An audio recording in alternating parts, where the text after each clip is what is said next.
man? Yeah. MONDAYSUCKS.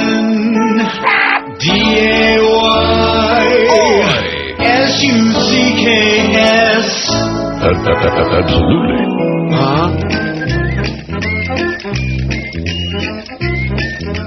Mohammed David, whatever. What is all this hoopla over this Rosa Parks? Ain't nobody ever heard of Jackie Robinson, huh? Sure, Rosa Parks rode on the bus, but Jackie Robinson was an intelligent man and played with balls in a major league of a children's game. I mean, come on.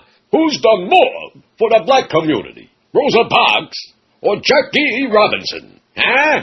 Jackie Robinson was my hero. Why, I can remember when I was a much younger man. And Jackie, he was working at the chock full of nuts. I walked up to him, shook his hand, and said, "You are my hero. Now get me a cup of coffee, and make it black." You think Rosa made coffee that heavenly? Mohammed David Show, what do you want? Yes, Mo. I think what you're doing here... Hey, wait a minute. Wait a minute. Whoa. Yes. Are you a black man? Yes. Well, you can't tell over the phone. Who did more for the black community? Rosa Parks or Jackie Robinson? Mo, it's two separate things. What you're doing is blurring the lines between social activism and... Not that I'm prejudiced. Oh, he must have been disconnected through no fault of my own. Only any time, pal. You're one of the high tones. Mohammed David. You mean tell me Jackie Robinson did more for the black... No, that's not what I said. Now, don't get me wrong here. It goes something like this. Who did more for the black community, Rosa Parks or Nipsey Russell? Nipsey Russell? You don't understand what I'm saying. What the hell you be talking about, man? Back it up. The phones ain't working right. Phones ain't working right. The phones ain't working right. Now, who did more? Rosa Parks or Slappy White? Slappy White? Oh, yeah. Who did more? Rosa Parks or Rochester? Who did more? Come on. Who did more? Larry Parks or Bert Parks? No, that's not really. Let me get it. Let me turn this thing off. Turn this thing off. Yeah. Sure. Well, if it ain't my old pal Troy. Won't see him no more. Either one of them, as a matter of fact. Well, you talk about a turnover, even like an Apple turnover or Apple Pandowdy. Good golly, this business, man. It's like there's a revolving door. Every station you work at, especially in the sales department, but also in the on-air department as well. They come and they go, and then out the door. No more Mo. 747 votes on the poll today so far. Not that I'm getting into today's poll yet, but I just mentioned that in passing, 747. I always get excited when I see that number on there, 747, because I think you're getting on that big bird, you know. Cabin crew, take your seats and flying off to somewhere like, good. A couple of faxes here this morning. First one, it says, please, no Marlins baseball. I'd rather hear old tapes of Neil Rogers doing baseball. Well, I would agree with that. But the Marlins, oh boy. But we love the Marlins. As a matter of fact, tomorrow, all right. Tomorrow at 12:50, the Marlins and the Red Sox from Jupiter. And then I think on Thursday they're playing in Uranus, around Uranus. But at any rate, so that's another nice, easy day for us tomorrow, 12:50. Today's not a real easy day for me because late this afternoon I got another dentist appointment, Oh, yeah? I don't know whether it's a scam or not. When I was having my teeth cleaned last Wednesday, so she has the dentist come in at the end of at the ass end when she's all done. Yeah. And he, sticks the mirror in your mouth. And then this particular dentist, he gives you a handheld mirror so you can look at whatever he's looking at.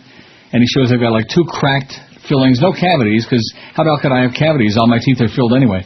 But he shows me these 2 cracked fillings that I should take 2 visits, And you just wonder if they're drumming up more business. Well, it's possible, but then you probably had those fillings when you were a youngster. No, but I've had them a long time because I'm ancient, being an old right. Fool. So it stands to reason that they would be a little worn. It does good work, I'll tell you that. It does great work. But it's only money. And then, of course, the big thing. Now, let's see. First, we had the crazy astronaut, and then we had Anna Nicole Smith in the body and the decomposition, and it smelled real bad, and the kid, and where does she go, and where do we bury the bitch? And now we got Ann Coulter and faggot. Yeah. All right. Sounds right up my alley, so to speak. Well, she knows a lot of them, at least one. Yeah, when she looks in the mirror every day before she shaves. And her boyfriend, her faux boyfriend. Oh, you mean Miss Fudge? Yeah. I mean, he's the only guy that she's ever been seen in the company of. Really? Yeah. Wow, what does that tell you? Lesbian. Fag hag. Or faggot, I'm sorry. Dyke. So here's a thing that says from somebody, Tegan. whoever that is. Hey, what's eating Ann Coulter? The same thing that ate Gilbert Grape or something in her crotch? Ooh, what is it? Sorry if you're still eating breakfast or brunch or whatever. Excuse me.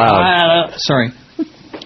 And JW says, me and another radio nerd are here listening to Drudge tonight, meaning last night, I guess, and we about lost it when Matt Drudge played the quote from Ann Coulter using the word faggot. The next thing he said at 11:08 p.m., I listened to this guy down in Miami, Neil Rogers, and every other word out of his mouth is faggot. Then after talking about man-see for about 2 minutes again, he reiterated the point mentioning Neil Rogers again, saying, faggot, that's all he says. Hey, Matt, you're a faggot. Wow, another closet listener comes out, it says, although I knew he listened, LOL. Of course he's listening right now. Everybody in the world knows you're a closet queen, along with your good friend, Man Coulter.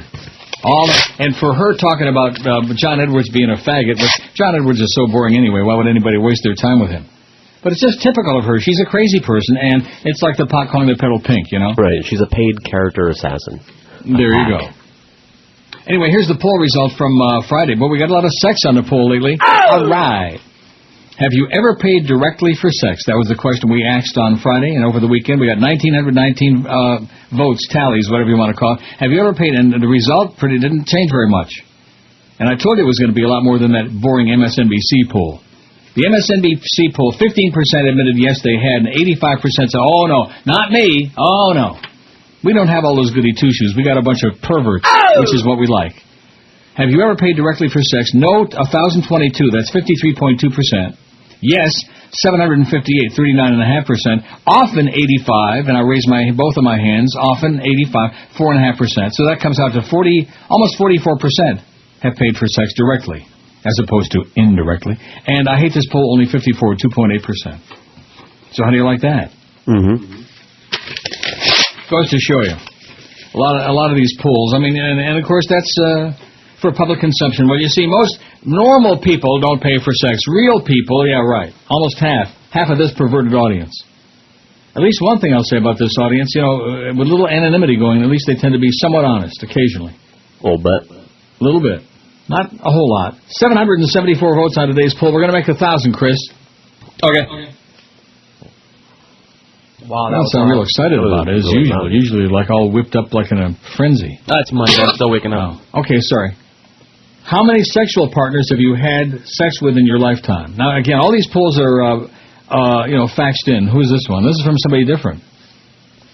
All right. Well, and Charlie B, whatever his name is, boy, he's just... I've got a pile of polls here for the next 20 years. How many sex partners have you had sex with in your lifetime? This will try to follow the bouncing balls, okay? 6 to 10, 138. 11 to 20, 135. 2 to 5, 125. 21 to 30, 77. You following all these numbers? No. Good. 31 to 50, 64. 51 to 100, 52. Over 100, I'm a stud, 47. That certainly was my vote. Too many to count. Over 100, I'm a stud, 47. 1, 38. Well, isn't that sweet? No, it's pretty depressing is what it is. Yeah, I imagine. It's whatever you want it to be. Who are we to judge, okay? If it's one and maybe it's the greatest person in the world. We can only hope. Yeah, we pray for their sake. Over 100, I'm a slut, 33. None, 19. Now, there's the one that's really, maybe they're a bunch of young punks, or maybe they're just grotesque. Those sluts, those girls that voted for the slut, feel free to call in, leave your number. Okay. Pictures. None, 19. I'm a priest. God only knows, 16. I'm a priest. Oh, God. Only knows. What is sex? Now, see, again, this guy that made the pull up, it's a fine pull, but why would you put that on there? And 16 people voted for that. What is sex? And I hate this poll. Only 14, 1.8%. They likes it. How do you like that? That is a shocker that they like it. Here's the lineup for today. It's Monday. It's March 5. Boy, I tell you, this year is marching on. It's just flying by, zooming on by. Can't zoom by fast enough to me to get to that summer schedule. Oh. And then, so Tuesday and Thursday I'll be here, and then Monday, Wednesday, and Friday maybe we'll have tapes. We got George. Well, I bet you Jolly Joe is foaming at the mouth thinking about that, as much as he hates you like poison for whatever reason. Don't you think? He must be. He's probably on his hands and knees right now, puking at the bowl. He's probably, That's okay. It's already the 5th of March. Let's see. April, May, June. 3 months and about 10 days. Not that I'm counting. And then we get into that great summer schedule. Oh! All right. Sounds like a real wiener to me. Okay, at 2 o'clock today we got the Mad Dog. 4 to 5. It looks like a real pristine schedule today. Too bad there's no Marlin game. There is one, but we're not carrying it. Damn it. Power Hour with Hank and the Mad Dog 4 to 5. Humper Solo, Hank Goldberg 5 to 7. Then the Heat must be playing tonight, right, Chris? I think so. Well, we got opening tip with Bimbo Coles at 7 for half an hour. I beg your pardon? Then they're playing. Yeah, that's right. If we got opening tip, that means look out for the big tip. Hurricane Hotline 7:30 to 9:30. Oh boy, that's good programming. Eddie K 9:30 to midnight, and then that's it. Then of course it's like everybody goes away, goes bye bye. 786 on the pool. We'll have over 800 very soon. What more the hell could you want? We're going to take 1 million phone calls today, although we may not get any. That's why I got a really good poll. I got about 400 stories about Ann Coulter. Hey, if Miss Drudge is listening, you faggot. I don't want to say faggot on the air again, but in your case, I'll make an exception, Matt. Get out of the closet, please. Sports Radio you and Tommy, R. Kelly. Oh, God.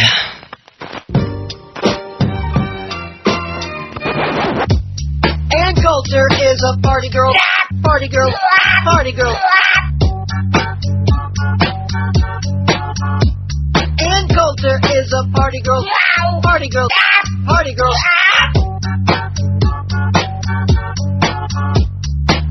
On her back, legs are spread. That's it. It's good. That's it. That's it. That's it. That's it. That's it.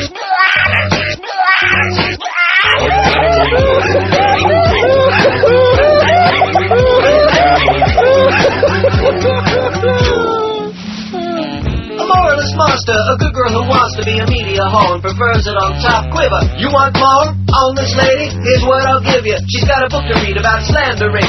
Nobody knows more about slandering out with a big stupid mouth. Anyone to the left of Mangala, such a good Christian girl, you want to strangle her. Pontificating who she's hating, political pundit pontificating, from on the floor and a Republican skanky hoe.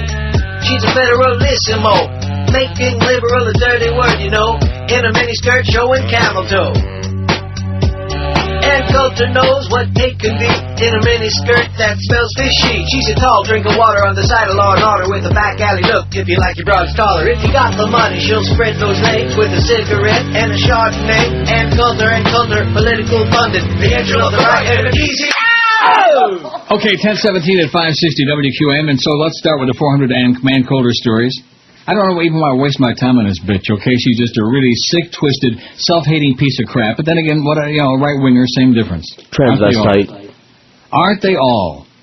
In recent years, she suggested that Bill Clinton, Hillary Clinton, and Al Gore have or may have homosexual tendencies. See, that sounds very familiar, like one of our South Florida Ocean provocateurs, always pointing the finger. Everybody else is a faggot, but in the meantime, look in their own closet, man. The skeletons are rattling so loud it sounds like the world's coming to an end. Now columnist/author Ann Coulter has targeted former Senator and current presidential candidate John Edwards. Now the Edwards campaign has responded by trying to fundraise some Coulter cash. Speaking Friday at the annual Conservative Political Action Conference, CPAC in Washington, D.C., Coulter closed her remarks with, I was going to have a few comments on the other Democratic presidential candidate, John Edwards, but it turns out you have to go into rehab if you use the word faggot. So kind of an impasse, can't really talk about Edwards. Audience members appeared startled, and many clapped, and she opened the floor to questions. The event was carried on C-SPAN. Many newspapers covered the event, but failed to mention the Coulter slur. Faggot! But David Bonnier, the former congressman and now Edward campaign manager, responded in an email to supporters, this is just a taste of the filth that the right-wing machine is gearing up to throw at us, and now that it's begun, we have a choice. Do we sit back or do we fight back? I say we fight, he said. Help us raise $100,000 in Coulter cash this week to show every would-be Republican mouthpiece that their bigoted attacks will not intimidate this campaign. I just threw in $100, he says. Will you join me? No, I will not. By the way, Barack Obama made a speech in Selma, Alabama this weekend that I saw on TV Live that was so sensational. He is one of the great orators in a long, long time. He's sensational. Great. Love him. Love you, Barack. Coulter's attack was no accident and happened on national TV at one of the year's biggest conservative conferences. If we can raise $100,000 in Coulter cash this week, Bonnier said, we can show that bigotry will only backfire on those who will be using it. Democratic Party Chief Howard Dean weighed in later. There's no place in political discourse for this kind of hateful and bigoted comments. While Democrats and Republicans may disagree on the issues, we should all be able to agree that this kind of vile rhetoric is out of bounds. Faggot. By the way, Castro's dead. Oh, no. The American people want a serious, thoughtful debate on the issues. Republicans, including the Republican presidential candidates who shared the podium with Ann Coulter today, should denounce her hateful remarks. Bitch. On Saturday, Kevin Madden, spokesman for Romney, said it was an offensive remark. Governor Romney believes all people should be treated with dignity and respect, even faggots. Oh, he didn't say that. The comments were wildly inappropriate, said Brian Jones, spokesman for McCain. The remarks also drew disapproval from some popular conservative commentators. Ed Morrissey on his Captain's Quarters blog wrote, "Yeah, that's just what CPAC needs, an association with homophobia. Nice work, man. Ann." Michelle Malkin expressed disapproval, and at her hot air site, regular contributor Brian wrote, "I'm no fan of John Edwards, but that's just a stupid joke. It's over the line. The laughter it generated across the room was more than a little annoying. Last year was raghead. This year it's calling John Edwards a faggot. 2 years in a row, Coulter has finished up an otherwise sharp CPAC routine with an obnoxious slur that liberals will fling at conservatives for years to come. Thanks, Ann." Vice President Cheney addressed the group on Thursday. Rudy Giuliani admitted, doesn't he have a faggot daughter? Yes. Rudy Giuliani and Mitt Romney appeared before her on Friday, and John McCain skipped the event. The New York Times' Adam Nagorny failed to mention the crack about Edwards in observing Saturday in the paper. The conference drew thousands of attendees, many of whom waited in a long line out the door for a late afternoon appearance by Ann Coulter, the conservative author and commentator. Later Saturday, he posted a blog item at NewYorkTimes.com that did discuss the Coulter crack. The Washington Post covered the conference but didn't mention Coulter at all in its news report. Neither did the Associated Press, which also attended. UPI did mention the faggot quote in its report. The LA Times Saturday quoted Coulter and even put the controversy in a headline. It closed the article, "A Giuliani spokeswoman said she had not heard the speech, and a Romney spokesman didn't return calls late Friday." The Post's Dana Milbank, in a column for the Saturday paper, observed, Ann Coulter used an anti-gay slur to describe John Edwards. The line drew applause and asked, "Did Al Gore actually swallow Michael Moore?" When a questioner he has ballooned up a little bit, yeah. When a questioner asked Coulter why she praises marriage but broke off so many engagements, she responded by calling the questioner ugly. Engagements? Wow. I don't think she's probably ever even seen one of those things. You know what I mean? Certainly not up close and personal. So not up close and personal, not close enough for the sniff test, I'll tell you that. Do you want to hear what Miss Drudge said about you last night? Sure, I'd love to hear it. I listened to a guy down in Miami, Neil Rogers, who's been on the air for 30 years. Every other word coming out of this guy's mouth is faggot. Every other word. Do you realize Miami radio is filled with that word? And I don't see, great protests and all of this wailing because it was done at the political convention. I understand all that. Right. But all these people on there, they're high horses. Yeah. That's it. Oh, is that it? That's all she's got to say, Miss Drudge? Well, it's like dark folks that use the N-word all the time, and they can do it, and they do it regular with each other and with everybody else and all the music, and no problem with that, according to them. For better or worse, you know that they're not a bigot when they use it because they are one. Because that's what they are, and the same with me. I'm a faggot, and I have no problem with that, and if anybody calls me, you old faggot, what do I care? It doesn't bother me. So that's the difference, Miss Fudge, but it sounds to me like you're protesting way too much, Miss Fudge. He's got a cover for his beard, Yeah, he's got a cover for Mrs. Fudge, right? Mr. and Mrs. Fudge. I wonder what Fudge Brown and where she fits into this picture. Oh, my God. Oh, no. Don't be starting that crap. No. 824 votes on the poll. How many sex partners have you had sex with in your lifetime? Kind of an interesting poll. Too many sex polls lately, though. Man, it's enough to get you all, whipped up. Not. Now, thinking about that dentist kind of, puts me into a kind of a semi-coma. Because, like you were saying last week, now the teeth cleaning went very easily. Very painless, not a minimum of bleeding and puking and whatever. And it was just fine. But then, of course, he finds the two cracked fillings. And when I go late this afternoon, it's going to be, a lot of drilling and, drilling and filling, man. No, drilling and putting more of that crap in there. Oh, well, whatever. I can survive it. Now, let me ask you, does that dentist there give you the gas? No. Because I've never had that pleasure. He might have a little gas. He's Russian.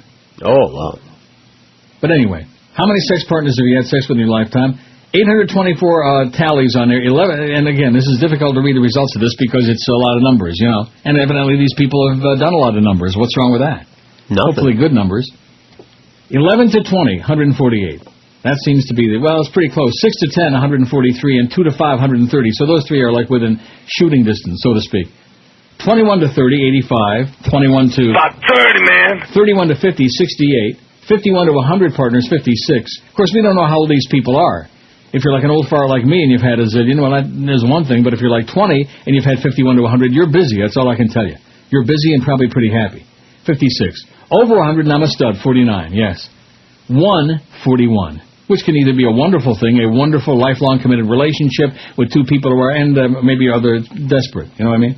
One, and it was an accident, or it was like a rape or whatever. Over 100, I'm a slut, 37. None, 21.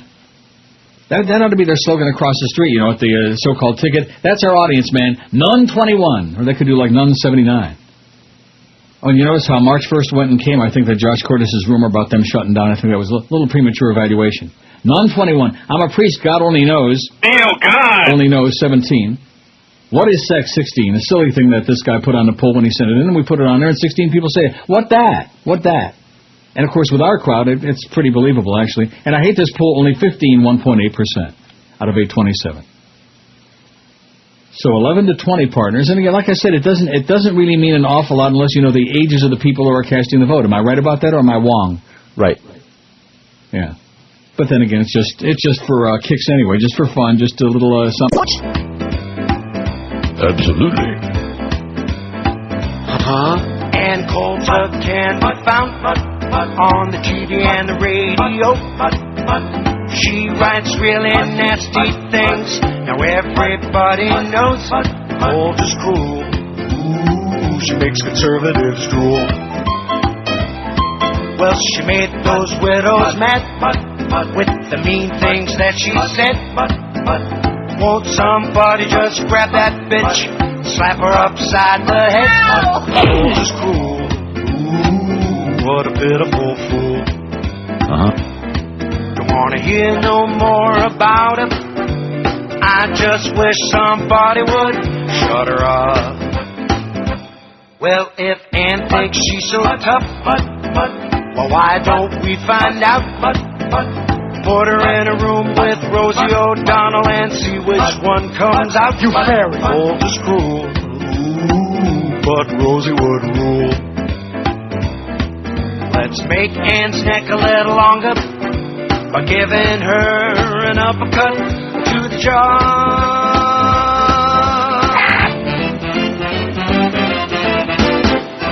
Or how about an uppercut to the Adam's apple? Oh, big target anyway, boy. Man. Woo, heavy duty. I challenge Miss Drudge to come out of the closet on the air on next Sunday night on his heard in all 50 states, the Miss Drudge program. Miss Drudge, come on, wherever you are, Miss Drudge. Come on, sweetie. Oh, you're you funny. You and your beard. Wow. Anyway, here's Matthew Hubbard writes, Little Miss Id and the Smirking Chimp. Like I said, I've only got like 600. Well, there's other stuff in my pile here. Plus, it doesn't look like there are going to be any calls today. I can't even imagine one, you know. Nothing going on except Ann Coulter. Anything else going on in the world? No, dead people in Iraq, but, you know, who's counting? They stopped counting at this point. And, now last night, I know what I want to do before I do this article here from Spike TV all day yesterday was like Godfather intensive. Clemenza promised the Rosado brothers 3 territories in the Bronx after he died. You took over, and you didn't give it to them. I welched? You welched. Yeah, Clemenza promised them Ugatas. Muscular. Clemenza promised them nothing. He hated those son of a bitches more than I do.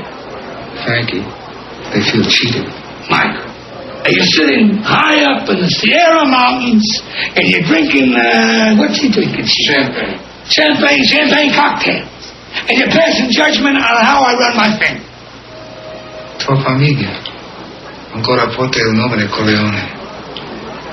E tu sempre devi rispettare i cosi di famiglia. Amore, non mangio non mangio Las Vegas, e non mangio Miami, con Heimer Ross. Thank you. You're a good old man. I like you. You were loyal to my father for years. The Rosado brothers to taking hostages. And Mike, they spit right in my face. All because they're backed up by that Jew in Miami. I know. Who used to walk his little dog on Collins Avenue. Everybody loves Meyer Lansky, okay? Oh, don't play that Jackie Mason thing again. What? That's one of my very favorites of all time. On the streets of heavily Jewish Miami Beach, Lansky became an elder statesman, a living legend. The most pious Jews in the world in Miami Beach were the holiest people to whom God is everything. Even God wasn't close to Meyer Lansky. As soon as they saw Meyer Lansky, forget about God. Dish was God. Oh, wait a minute. Suspicious package in Miami. Details shortly on CNN. Suspicious package. Yeah, it looks like an old transistor radio. Used to worship from him, the follow him, 50s. look at him. If you walked down the street, they would talk about how slow he walked, how fast. Did he have a dog, a cow, a horse? Did he sit down, get up? What time? One time we're in this little deli down in Miami Beach, and these two young boys came up with yarmulkes on, and they were kind of looking at my grandpa, and I was kind of standing in the background, and they came up and said, Mr. Lansky, we'd like to get your autograph. And he kind of looks at him seriously, no, my grandpa, he goes, what did I do, an Academy Award? And he said, well, we figured it'd be worth some money someday, Mr. Lansky. And he said, no, son, I don't sign autographs. I don't sign autographs, but here's something for you. Bada bing. So anyway, are you watching this thing on CNN? No. It's like, I don't know where the hell this is, but it's like out in the middle of a yard somewhere, and there's like, it looks like a briefcase, and they got a guy like in a spacesuit. You know, one of those the bomb squad guy. Yeah, the bomb squad is there, una bomba grande, baby, and it's yeah. Uh-oh, look out. With the system starting with the hospital. And they're showing split screen, this other crap on here, so we can't get any audio on this, but they got Channel 4 on there. Captain Hook over there in the other screen. Arr. Yeah, with the eye patch. Well, at any rate. Matthew Hubbard writes on the Smirking Chimp, we'll keep our eye on that suspicious package in Miami, because it looks like somebody left their briefcase on the ground. Ann Coulter said, faggot, stop the presses, writes Matthew. As a matter of public record, Ms. Coulter has called for the assassinations of both the sitting president and Supreme Court Justice. She wished in print that Timothy McVeigh could have blown up the New York Times instead of the Murrah building in Oklahoma City, but now a coy joke about being unable to talk about John Edwards without using the word faggot, and Republican presidential candidates are feeling the need to distance themselves from her. What's the matter? Are they faggots? Seriously, why has it taken until now to have any person of consequence on the right wing denounce this woman? The right often belittles anything that smacks of political correctness, a code phrase for them about being polite about people they not so secretly detest. Anyone who isn't politically correct is just telling it like it is, and their audience laps it up. The little guy, the mob who's been told that Rush or Billow or Sean speaks for them, fears saying the words themselves, but loves to hear them spoken. And so they have Ann Coulter, Little Miss Id. She certainly isn't a voice in the wilderness on the right. Plenty of high-profile conservative commentators have wished their political opponents dead, or have used derogatory terms for people or peoples they don't respect. Michael Savage lost a TV gig for telling a caller to get AIDS and die. Rush Limbaugh lost a completely undeserved TV spot on ESPN for saying Eagles quarterback Donovan McNabb was overrated and giving a free pass telling a caller to get AIDS and die. Rush Limbaugh lost a completely undeserved TV spot on ESPN for saying Eagles quarterback Donovan McNabb was overrated and given a free pass by the liberal sports media because he's black. Pat Robertson wanted to nuke the Colin Powell-run State Department and called for the assassination of Hugo Chavez. None of these people are collecting unemployment checks. They're in no danger of losing their audience. Let me say here a few kind words for the id. Some of the greatest comedians of the past 50 years have been the id made flesh. Lenny Bruce, Richard Pryor before the fire, Sarah Silverman now, and Pee Wee Herman 20 years ago. All different, all original, all id, all the time. All of these things.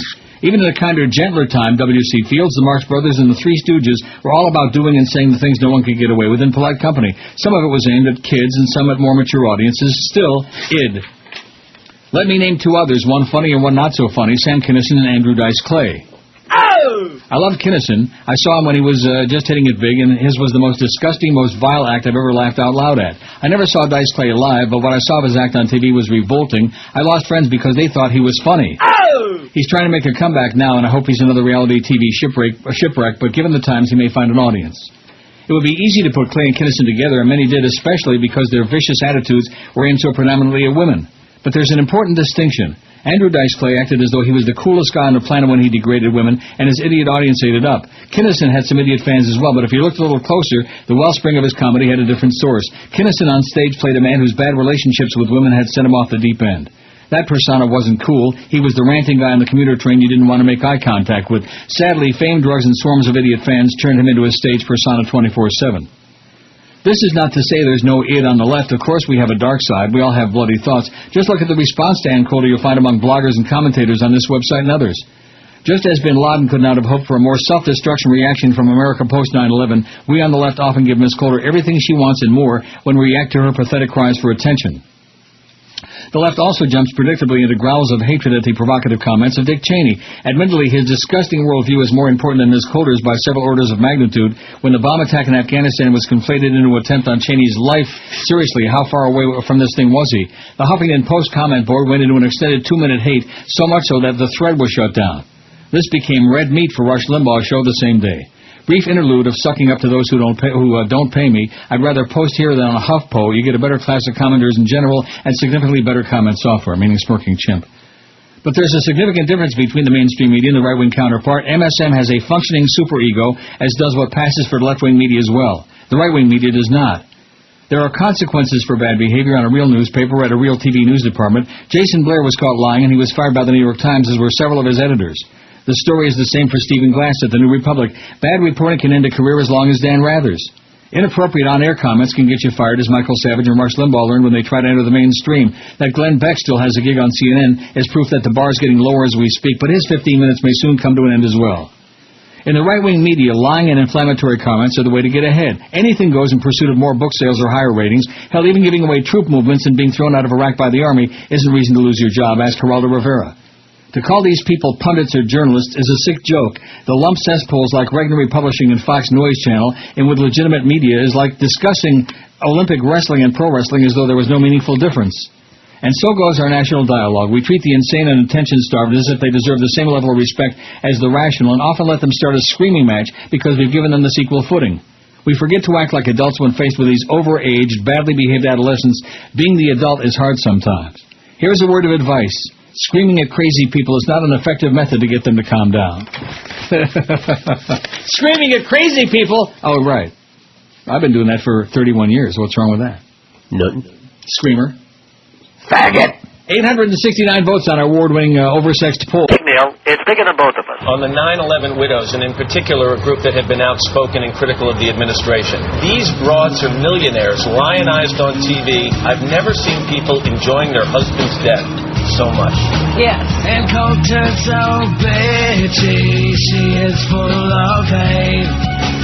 Makes everybody angry, gets the liberals all worked up. Worshipped by the Fox News gang, cause she's blonde and tall. But if she ever ended up missing, no one would care at all. You could be a widow, you could be a priest. You know that she'll attack you if you ever disagree. I wonder what she's thinking by dropping verbal bombs. She supports our soldiers by attacking grieving moms. Can you make her go away? Can we break her skinny legs? We wish she'd shut her face, but her bones get in the way. Is she a woman anyway? One thing we sure can say, Ann Coulter's a disgrace. Ann Coulter's a disgrace. Because they dare to speak out? To speak out using the fact that they're widows. How about sending in somebody we're allowed to respond to? No. We always have to respond to someone who just had a family member die. Because then if we respond, oh, you're questioning their authenticity. They were using their grief in order to make a political point. So these broads, are millionaires stalked by grief for us. I've never seen people enjoying their husband's death so much. They're all over the news. All over the news. All over the news. See, now if she'd have the balls, and of course she obviously does, but if she had the cojones to come out of the closet as the hateful sow bulldyke that she is, then she could say faggot. All this other stuff about the widows. I mean, that's, almost everything she says is unacceptable anyway. Not just politically incorrect, but humanly incorrect. See, there's a big difference between politically correct, which is a crock of crap, and humanly incorrect, just based on, common sense, on common decency, which she doesn't have any. But the interesting part of it is that her books sell like hotcakes, and every time she's on, it's all the right-wingers, they gravitate, just like the article said, up until now, because she's so far over the top. It's like, oh, gee, she said faggot, all that crap. Where were they when she was doing all the other stuff, like the thing about the 9/11 widows? Yeah. Where the hell were they? They probably liked it, and in fact, they're right. See, this is the thing about the right wing. Let's not pull any punches about it. This is where they're coming from: hate, and that's why the self-hating gays and self-hating blacks and self-loathing Jews. That's why they're in the right wing, because that's where they're coming from. They hate themselves. Whatever it is in themselves that they can't deal with, they hate it, and so they extend it to everybody else who might be fill in the category, fill in the blank, as in faggot. U.S. soldier deletes AP photographer's photos and threatens violence. Following a suicide bombing and ensuing gunfight between Afghan militants and American soldiers on Sunday, a U.S. soldier demanded that an Associated Press photographer delete his photos. The photographer, Ahmad Gul, did not witness the suicide attack or the gun battle, reports the AP, but was in the vicinity. Gul and a video cameraman working for AP Television News were taking pictures of a vehicle inside which 4 people had been shot to death when a U.S. soldier demanded that Gould delete his photos. The report continues, Gould said he later received permission to take photos from another soldier, but that the first soldier came back and angrily told him to delete the photos again. Gould said the soldier then raised his fist as if he was going to strike him. U.S. military they were mum. Bada-beep, bada-boop, bada-bop. WQAM faggot line, hello. Not there. What a shame. I thought that was going to be our first call of a great week. You'll see. WQAM, hello. Okay, 0 for 2, and line 9, you know what line 9 is going to be. WQAM, hello. How's that, Brian? Yeah, see, is there any doubt? Is there any doubt? So we're off to a really good start. 0 for 3 on the phone so far. 4-3, not good. Although we got 882 votes. By the end of the hour, we'll have like about 900. And I know Chris marks these down like a graph, like a chart. That's right. Yeah, to see, how, kind of checking your temperature by sticking that thermometer in somewhere like in your mouth or in your rectum. And as a matter of fact, listen, don't pass that. A good idea for all you people out there. Don't use the thermometer all around the family, Oh, you don't pass it around? Don't pass it around, because some people take their temperature in their mouth and some in their rectum. There's a rectal thermometer, and so don't be passing it around and you follow what I'm saying. You might be passing something else around. Just a good rule of thumb. Hold it up to the sun before you use it. What, your thumb? Yeah, hold up your thumb like the kid in the corner there. What was it? Was it Tom Thumb or pulled out a plum? Little Jack Horner. Little Jack Horner sat in the corner eating his, Christmas pie. Eating his Little Miss Muffet's curds and whey. Where there's a will, there's a And of course curd. Then he joined People for the American Kurds, and then they went to Iraq and fought, and they fought the Shias and the Sunnis and all this crap, WQAM, hello. Getchke line. Well, 0 for 4. QAM, hello. QAM. Hi there. Yes, sir. It's 2007. Yeah. WQAM, 0 for 5. QAM, hello. 0 for 6. QAM, hello. 0 for 7. QAM, hello. Hello? Yes. Hi, is this George? No, this is Neil. You want George? Hi, no, Neil, I want to talk to you. Well, go right ahead. Hi. You're our first real caller. It took 7 tries. We got a caller. Oh, man. You have such a young voice. You sound like a 20-year-old on the phone. I wish. Oh, if you only knew how I wish. First of all, I want you to know that I am a closet fan. Yes. Yes. Well, first of all, I'm your worst nightmare. Must be getting pretty crowded in there with John Travolta and with Tom Cruise and with R. Kelly with that gun and Ann Coulter and Mr. I'm a Cuban-American Jewish woman. Uh-huh. Can you believe it? I believe whatever you say. Well, the thing is that my family will renounce me if they know I'm calling you. Well, screw them. That's right. I can't say that, but I can. Well, you did. To hell with them. I just want to tell you that I enjoy listening to you. At the beginning, I was worried about it because, being Jewish and Cuban, you're always talking about the Jews. Yeah. You're always talking about the Jewish and the Cubans, so it's like a double whammy for me. Yeah. But when my friends told me, just listen to him for the fun of it, the joy of it, the entertainment. That's right. For the pure joy of exactly. The old faggot. Oh, God. That's right. I got it. So now I listen to you all the time, and I just love you. Well, good. I want you to have another 31 years, and that's all that I wish for you. Thank you. And listen, stop putting down the Cubans and the Jews. You know how we are. Yeah. We got a lot of problems already. So yeah, we got problems. We all got problems. Have a great day, sweetheart. So we have to stick together. Jews and Cubans, they rule. They rule Birds Florida. of a feather, stick it together. Okay, sweetheart. See you. Say goodbye. Take care. Bye. Bye-bye. Okay, That goodbye. leaves you out, Chris. Yeah. Uh-oh, I'm in trouble. I want you to be fair with me. You want me to be fair with Tom? How can you be fair to animals? Tom, for Christ's sakes. Listen, they recruit specks. They recruit needs. They do violence in their grandmother's neighborhoods. And I tell you, everything with them is whores. Whores! And up on there, jump, go! And they leave the gambling to last. I want to earn my family without you on my back. And I want those Rosado brothers dead. No. Mort.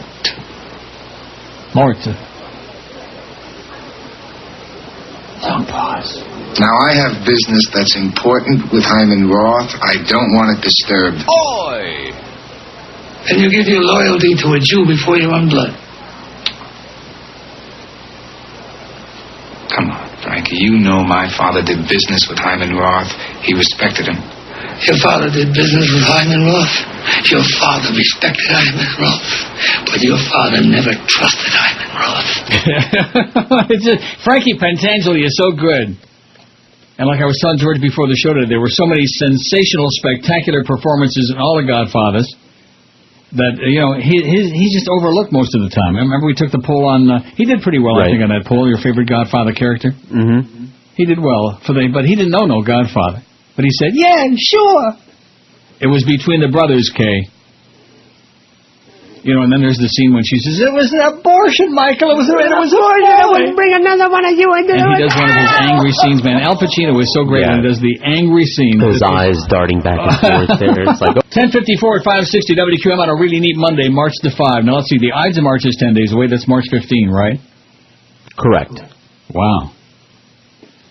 897 votes on our sex survey here to see how busy this audience has been. Obviously, pretty, they've been spreading it around pretty good. Kind of like peanut butter. Don't eat that peanut butter. It's got mung in it. How many sexual partners have you had sex with in your lifetime? 897. 11 to 20 seems to be winning 161. So if you're like 60 and you had 26 partners, that means, one every 3 years, right? Right. But like if you're 20 and you started, like, say, when you were like 15, the average seems to be going up a little bit. Like, what is that? 4 a year.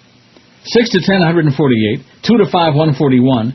21 to 30, 96. 31 to 50 sex partners, 77. 51 to 163. Boy, I tell you, if you're like 18 or 19, you've got 51 to 100. You don't have time to be attending class or going to work. You're busy. Over 100, I'm a stud. 54. See, I never really thought of myself as a stud, but that I had to vote for that because that was the only one in the category that fit. How would you account for it then, Luck? What? Your success. Desperation. I see. Perversion. Perseverance.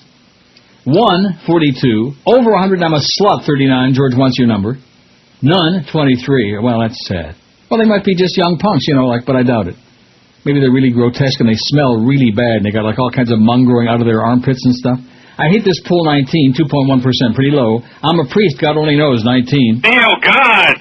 And what is sex, 17? That's a silly thing. What did I tell you? By the time we got to the top of the hour, we'd have 900 votes. Does it mean a damn thing? No. Absolutely not, of course, but we got 901. Kind of like just for fun. On your show.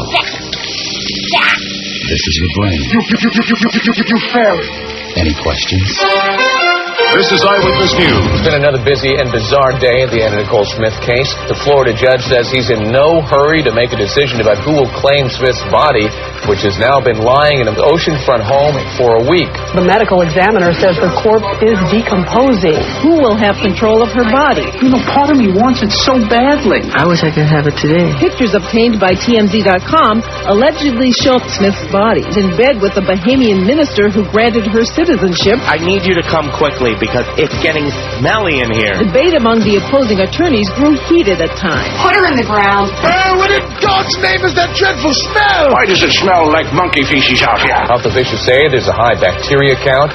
People are advised to avoid contact with Smith's body that's already sickened hundreds of people across the country. Yeah, that video's too graphic for TV. We'll give you more information as we get it. Okay, Anna Nicole smells like monkey feces. Boy, that's just probably. Get down to lunchtime. That's not good. I can't even imagine what monkey feces smells like. Can you? Like feces of some sort? Feces of the species? WQAM, hello. Hey, Nate. Yes, sir. Couple things. It's getting tough to listen to Bob and Tom. They were reading excerpts from the Drudge Report and giving it validity last week, like it really was something to take into consideration. Like it was a reliable source, right? Yeah, exactly. And one other thing, I've been watching the news where they'll have Cheney or one of these other complete idiots on there talking about how if we get out of Iraq, they're going to follow us home. Mm-hmm. What are they doing when they know that this thing's going to fail in a year or 2 or 3 like it already has, and we have to get out of there? Are they doing anything to protect us now from them following us? What do you mean, what are they going to do? They're not going to be in power anymore, so they're going to leave all the mess to whoever succeeds them. That's what they're going to do. That's been the plan all along, you know. Just keep fumbling along, keep sacrificing life, and then hand it over to an impossible situation, whoever follows. Did you catch 60 Minutes last night with the GAO, Government Accounting Office, lead accountant saying that in 20 or 30 years the country's going to be completely bankrupt, and there's really nothing... Right. Yeah, there's really nothing we can do right now unless we seriously start paying down the debt, because the interest on the loans are going to be so astronomical. And then again, of course, if the Chinese wake up in the wrong mood one day, we're out of business anyway.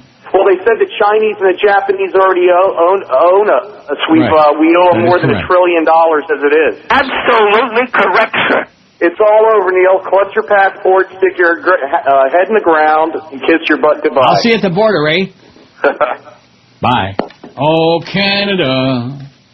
934 votes on the poll. Boy, I bet you by the bottom of the hour we're going to be close to 1,000. We're going to be on the brink of something really great. All right. On the brink, but it do stink. Yeah, WQAM, hello. I want those Rosado brothers dead. You're going to pick a Jew over your own family. Isn't it great that they got the ability to hear something on the radio and call it and feed it right back to us a little? I think that's great. Clemenza promised the Rosado brothers 3 territories in the Bronx after he died. You took over, and you didn't give it to them. I Welsh? You Welsh. Yeah, Clemenza promised them a lot. Clemenza promised them nothing. He hated those son of a bitches more than I do. Hey, Frankie, 5 Angels. Yeah, I love that scene where Tom Hagen comes and tells him about how he's got to commit suicide, you know, when he's behind the fence there. The Roman Emperor. Yeah. They opened up their wrists, bada beep, bada bop, bada bing, you know, and he did. Took the old razor blade and, you know. I don't know. If you were suicidal, what would be the least objectionable way to commit suicide? I think they're I don't know. Pills and booze. No, not that, because then, oh, man. You just fall asleep and don't wake up. Oh, is that what it is? A lot of pills and a lot of booze? Yeah. Remember the Heaven's Gate people? They had that, the poison pudding with the sleeping pills and alcohol. Yeah. Yeah, it worked like a charm. We are from Heaven's Gate. To join us, you must wear black. Cut off your nuts and drink vodka with applesauce and... Right, cut off your nuts. Well, that probably is a good way to start. Ooh. Maybe that's what Frankie Pentangeli really did in real life, you know? A little slice of life. WQAM, hello. Hey, Neil. Cotton batting is something your mom made up. No one's ever said that. How about Joseph Cotton, baby? Huh? How about Ross Batten, the harness driver at Western Fair? Now we're talking. See, you can come up with almost any name in the world. I come up with a harness driver with, you know, either the first name, the last name, middle name, all of these things. WQAM, hello. Mr. Neil. Yes, sir. I need more sound bites for my lunchtime. Sound bites of what? Sound bites. Bites? Like that. Yeah, bite this. 567-0560, pound 560. I told you we'd take a million calls today. Didn't promise any good ones. We had a couple. We had a couple of real people on there already. It's only 11:05. Oh, there's Hank. Look at that. And be able to... Barbara Starr. Every time Barbara Starr comes on CNN, George comes up with that grotesque line, oh, Hank's on TV, you know? What the hell is wrong with you? It's not a knock on Hank. Well, what is it then? It's a shot at her. She's a woman. She's not supposed to look like Hank Goldberg. She's not supposed to look like a guy? Yeah, from the chin up, I guess, although she doesn't have enough got Hank's glasses. But she doesn't have all the other chins, though. But I bet you she plays a mean chin ball, like Tommy. Ooh, what a thought. 940 on the poll, with 940 on the dial, which used to be a great radio station. Used to be WINZ. I worked there. Of course, I worked everywhere in this town. WINZ. Boy, those were the days, man. 940 with Frank Motek, and who else worked there back then? Trying to think. David Hosley, all these pretty boring people. 5670, and of course Alice Rantel was chasing Miss Motek all over town, man. Oh, Miss Motek had the hots for her, and then Miss Motek got married and turned out to be a heterosexual. Sorry about that, Alice. WQAM, hello. Saturdays on QAM, there's something real fishy going on. Yeah, that's for damn sure, yeah. WQAM, hello. QAM. Did I punch it, or is it just... it's just there, it's, yeah. Yeah, and you heard me hit it again, right? Yeah. And I hit it there again. There it goes. Oh, there it is, finally. And it's, now it's on hold. QAM, hello. Michael, you don't come to Las Vegas and talk to Mo Green like that. No, talk to a man like Mo Green like that. Fredo. Yeah, and he slams the table.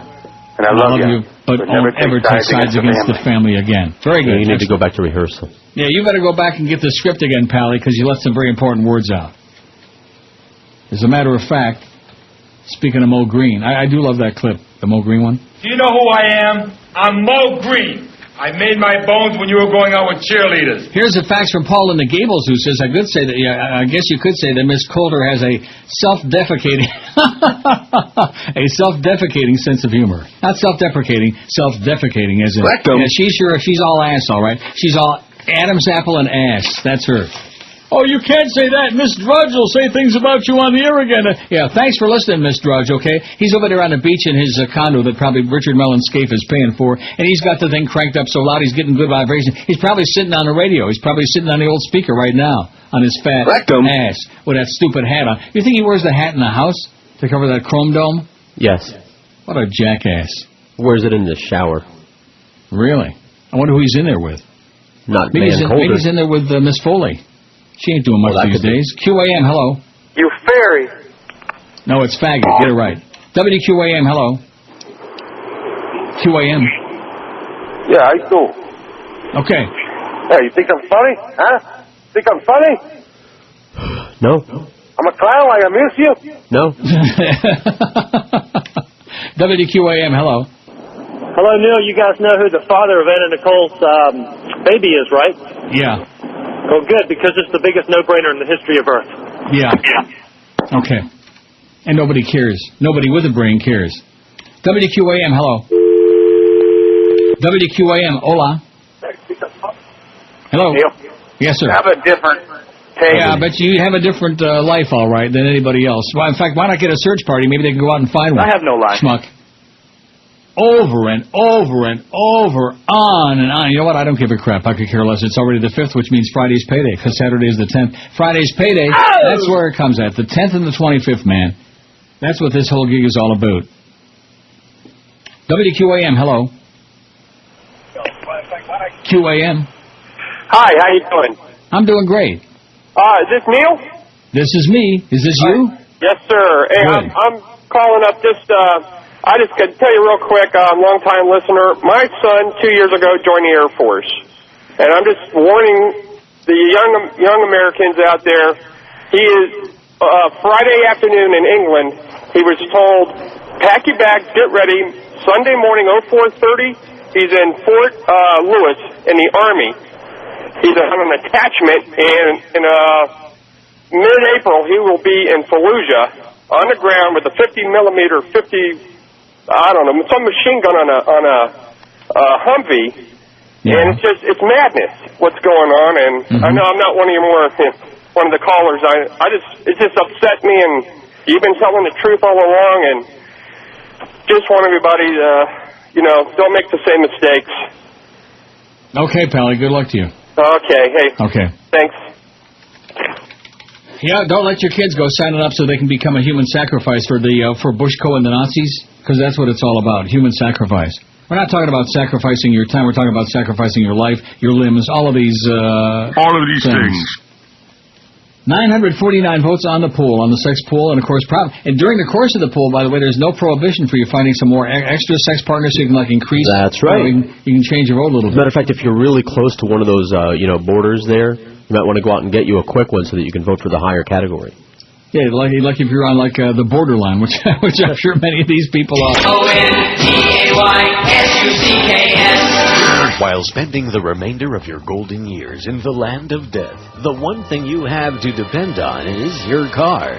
With Jew Canoe theft on the rise, the people who brought you a big black guy named Ben car alarm now bring you an old Jewish guy named Eisen. Get away from my automobile, you big MF. Remember when we used to boost them back in Caribbean? Yeah, we ought to get a bundle for this, baby. The white ones are cooler. Get away from my automobile, you big MF. What the hell was that? I object seriously to profanity like that. Slow down, I think somebody's coming. Get away from my automobile, you big MF. Get away from my automobile, you big MF. Whenever some bastard tries to steal my car, I feel safer with an old Jewish guy named Eisen. Get away from my automobile, you big MF. Get your old Jewish guy named Eisen car alarm now and receive a free flower antenna. Get away from my automobile, you big MF. An old Jewish guy named Eisen car alarm. Now available at all Zayre stores. 11:17. I haven't played that in a long time because I thought that there was something bad in it that we, that's just as fine as GI wine, man. There's not a damn thing wrong with it. And of course, who don't like Mr. Eisen? Oi! One more story about Ann Coulter. One more column. Who the hell wrote this? This is on. It's on the Raw story. Can't get much more raw than Ann Coulter. And don't get any rawer than that. A popular commentator's gay slur at a key political conservative conference in Washington drew strong protests yesterday as Republicans rushed to distance themselves. Ann Coulter, an outspoken conservative pundit widely seen in print, on TV and radio, suggested Friday that Democratic presidential candidate John Edwards was a faggot at the annual meeting in Washington of the influential Conservative Political Action Committee. I was going to have a few comments on the other Democrats. We already read that. But 2 days afterward, Democrats were bashing Coulter for hate speech, and Republicans, including leading candidates who attended the same conference, rejected her language. It would be better, in my opinion, not to have a CPAC at all than to have one that presents conservatism as a hostile, people-hating ideology, although that's what it is, said Ed Ridenour, whose National Center for Public Policy Research was one of the paying sponsors for CPAC. We conservatives have enough trouble overcoming the false things that are said about us, right, without paying for a platform upon which we shoot ourselves annually in the foot, she wrote on her weblog yesterday. On his campaign website, Edwards said that in her remarks, Republican mouthpiece Ann Coulter brought hate speech politics to a new low. In America, we strive for equality and embrace diversity. The kind of hateful language she used has no place in political debate or our society at large. In addition to which, he ain't no faggot anyway that we know of, right? He's got a wife, and kids and whatever. That don't prove anything, he's putting on a good act if he is. Yeah. Hosted by the American Conservative Union, the annual CPAC meeting gathers the country's leading conservative politicians and thinkers to promote their cause. This year's event drew several candidates for the Republican nomination in next year's presidential race, including Rudy Giuliani, Mitt Romney, and expected candidate Newty Gingrich. Oh, my God. I thought he was neutered already. Who is he kidding? The most prominent speaker at the event was Vice President Dick Cheney, whose daughter is gay. New York Times reported yesterday that candidate John McCain, who was not at the CPAC meeting, branded Coulter's slur wildly inappropriate. Not just inappropriate, but wildly inappropriate. The newspaper's website also quoted a spokesman for Mitt Romney who was endorsed at the meeting by Coulter as saying it was an offensive remark. Governor Romney believes all people should be treated with dignity and respect. Coulter is known for her sharp vocal and written attacks against Democrats and liberals and made news at the 2006 CPAC when she referred to Arabs and Muslims as ragheads. Oh, my God. What kind of a slimeball would do that? Huh? Even on this show. I don't know. How may I be helping you today? Hey. Would you please be having a blue Slurpee? We are having a sale on Camels. R-A-G-G. We have had about many flavors. I'm afraid that is not feasible. R-A-G-G-A-G-A-D-A. Okay. Yeah, where the hell would they do that? Anyway, Ridenour said that, and Miss Fudge will go on here Sunday. Well, the Neil Rogers show that I've been listening to since I was a child in Miami, he calls people ragheads all the time, too, and faggots. How about a raghead faggot?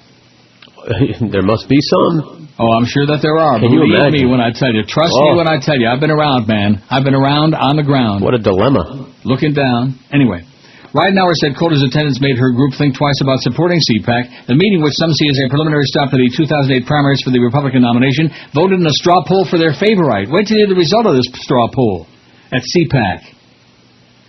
Romney 21%, Giuliani 17%, Sam Brownback 15%. Oh, my God. Gingrich 14% and McCain 12%. Sam Brownback 15%. Does that tell you what a bunch of Nazis this meeting was all about? Does that tell you why Ann Coulter was there leading the Deutschland über alles march? Good golly, Miss Molly. 968 in the poll, by the way. We are closing in on 1,000 sometime this hour. The big hand will hit the little hand. That thing will go to 1. And we'll have the 1,000. Everybody say, hey, they did it again for the 8 millionth time in a row, whatever. Oh, there was one day we didn't get 1,000 because we had the late start. Remember I put the poll on right before the show? Right. Not a good idea to be doing that. 968, though, and of course, this isn't a poll, it's just a survey, so anybody over the age of, like, legitimate age, and of course, there are a lot of people out there who aren't legitimate age, and they're screwing their brains out, too, so I guess they could vote as well, right? Right. Maybe they're like 16, and they've had 100 sex partners, and that's just this week. Well, they're having a good time. My advice on that is, maybe save a little bit for down the road a little. Maybe just save a little bit. Frank, Rich, I don't have time for this before the break. I better find one that I have time for. Oh, I like Scott Ritter. See Hillary run from her husband's past on Iraq. I like that one. Mm-hmm. Paul Krugman, the big meltdown. I got Frank Rich. I got Paul Krugman. I got all kind of good stuff. You're not going to read those bedtime stories on the air, are you? Yes.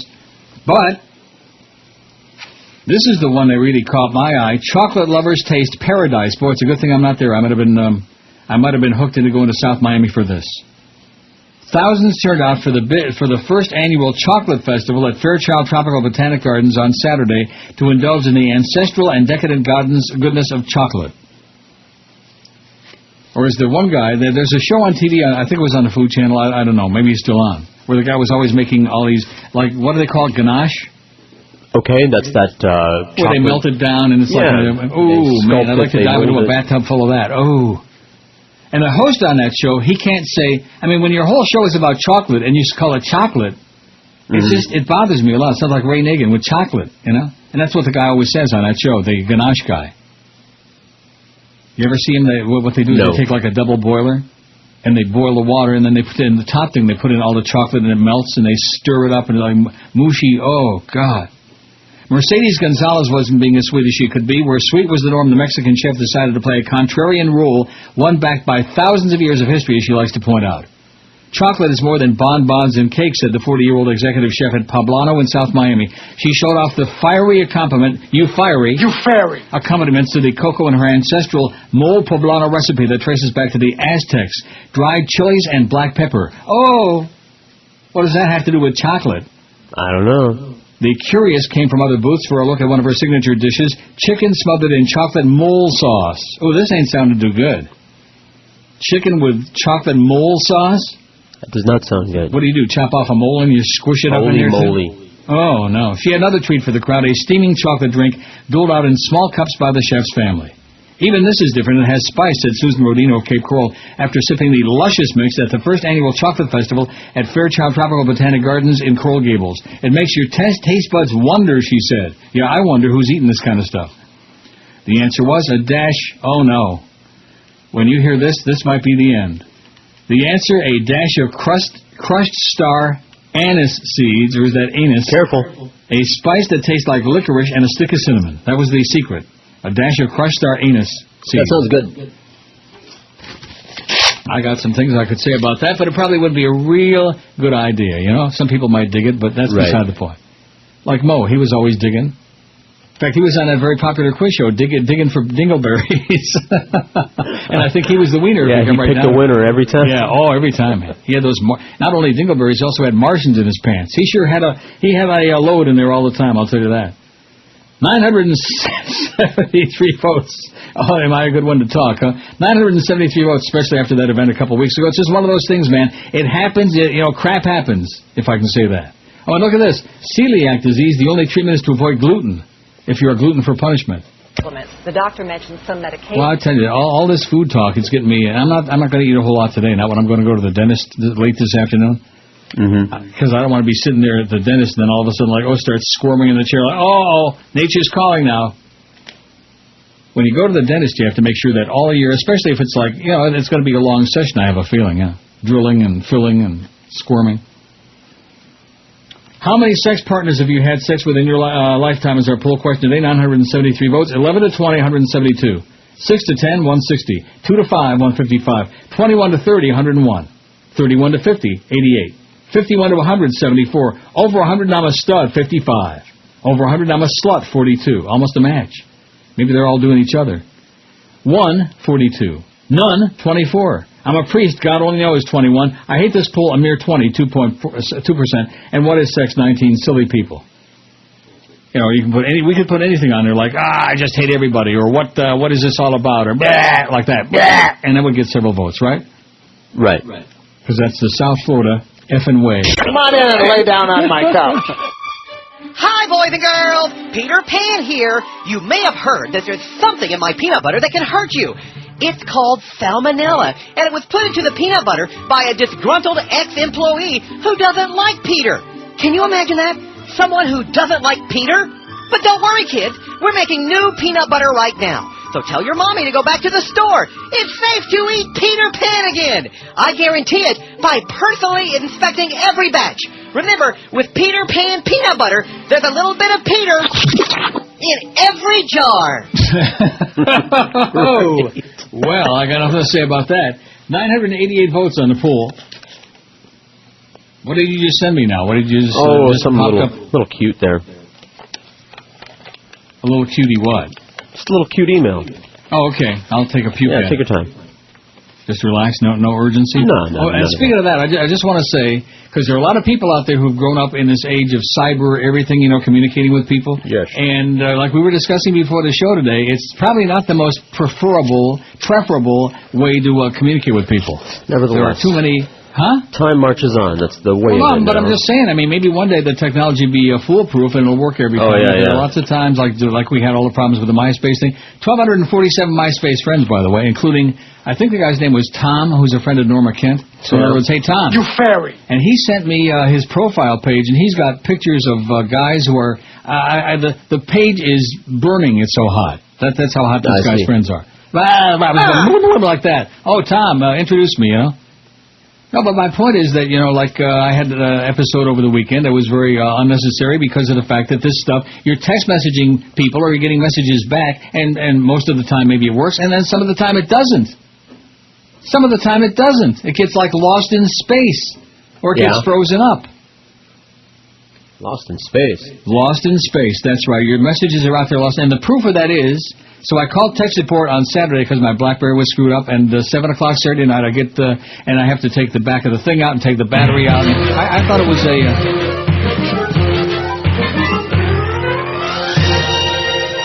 weather-related issue, but it was strictly my unit, if I can say that. Can I say my unit? No. My BlackBerry. And so the guy, I take the battery out, he authorizes the thing, I reboot the thing, and bada bing, there it is like magic. The guy sends me a text message. Yeah. So at 10, are you paying any attention to me or not? Yeah, I am. At 10 after 4 yesterday afternoon, all of a sudden my BlackBerry's on the table and go zzz, zzz, zzz. And now all those, there were about a half a dozen messages on there that were lost in space that never came through the first time, and there they are. So if somebody sent you a message if you call this number within 10 minutes, you're going to win $50 million or something like that, and then it came through the next day, I didn't get it. That's the way this technology is. Mm-hmm. It's effed, is what it is. It is. Unreliable at best. It's fine, it's quick, it's handy, and yada yada, all of these things, but it's unreliable. I just thought I would mention that in passing for all you tech experts out there who think that, you're living in the past, dear, and you're living with all that snail mail and all this other crap. Well, that's me. I'm an old fuddy-duddy. Too bad. 5670560, pound 560, the Verizon Singular Wireless Line. WQAM, hello. Not there. WQAM, hello. Hi, Neil. Yes, sir. I was trying to get through last week to wish you a happy anniversary. Thank you very much. I'm one of the lucky ones about when it comes to sex. My fiance is a nymphomaniac. Well, good. Hey, I noticed you're playing some of the older bits. Have you played that one, the guy that tries to buy the Chinese restaurant and he convinces the lady he speaks Chinese? No, I haven't. You're not gonna? See, that always just drives me nuts. Guys like you, good guy, but you want to make a request, and have you played it? That's not what you mean. What you want me to do is to play it, right? Yes, sir. The Chinese restaurant thing? How can I help you? Yeah, calling for the restaurant for sale. See, here's my concept of the whole thing. If you want me to play it, say it. What's your name? Patrick. Patrick? So thought you're supposed to talk to someone named Fu. Who? Fu. Okay, hold on just a second, okay? Yeah. Hello? Hello? Yeah, who's speaking? Hello? Yeah, hello? Who's speaking? Hello? Hello? Can you hear me? Yeah. You got restaurant for sale? Uh-huh. How much you want for restaurant? Well, you come here to look at it and talk to the boss. I come over, maybe eat dinner with you. Okay. Does that price include all the walks? Huh?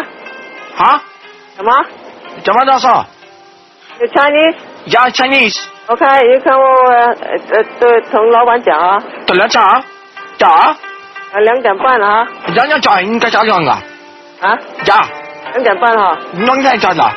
Okay, how about I get order to go and then I come over, pick it up and look at restaurant? Okay? What you have? You know, 你知道在哪里没有？当然在哪？你知道哪里啊？你要在哪？31, 35 South Main 哈。我在哪啊？啊？在我在哪 ？Okay, I'll be right there. Okay. 我现在在台湾的。你来同老板讲哈。台湾在哪？啊？在摆。Well, there you go. Like I said, say it, maybe I'll play it. Although maybe not. You never know. Right. Let's take a look at how many tallies we have on our survey today. 994. Oh, we're going to have 1,000 way before noon.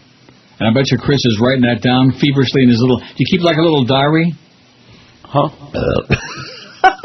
Oh, man, what a pig. Jesus, God. Now you know he's comfortable with us, okay? Whoa. No, that burp was not me. Yeah, the hell it wasn't. Who was it? I said, and there's someone else in the studio that released the gas. I burp. Yeah, and who was that? Not George. Yeah? George has been doing this a long time. He knows better than to be grepsing on the ear like that. Yeah. It went kind of like... Yeah. Like that. Not too classy. So what was I asking you about whether you care? We don't really care about the 1,000 votes, but we like to make it sound like it's very exciting, because it's a really boring town. We got to keep track of the numbers. Yeah, that's right. All the good numbers all the time. And this one today, I mean, hopefully these weren't just some kind of sloppy desperados that you were like, all you people. Hopefully these were really hot, luscious, you know what I'm saying? Because then it's worth remembering. Yeah, hopefully, but probably not. It all counts. WQAM, hello. Mr. Rogers, I'm going to get straight to the point. Can you please play Ebonics Airways? I got one of my boys want to hear that.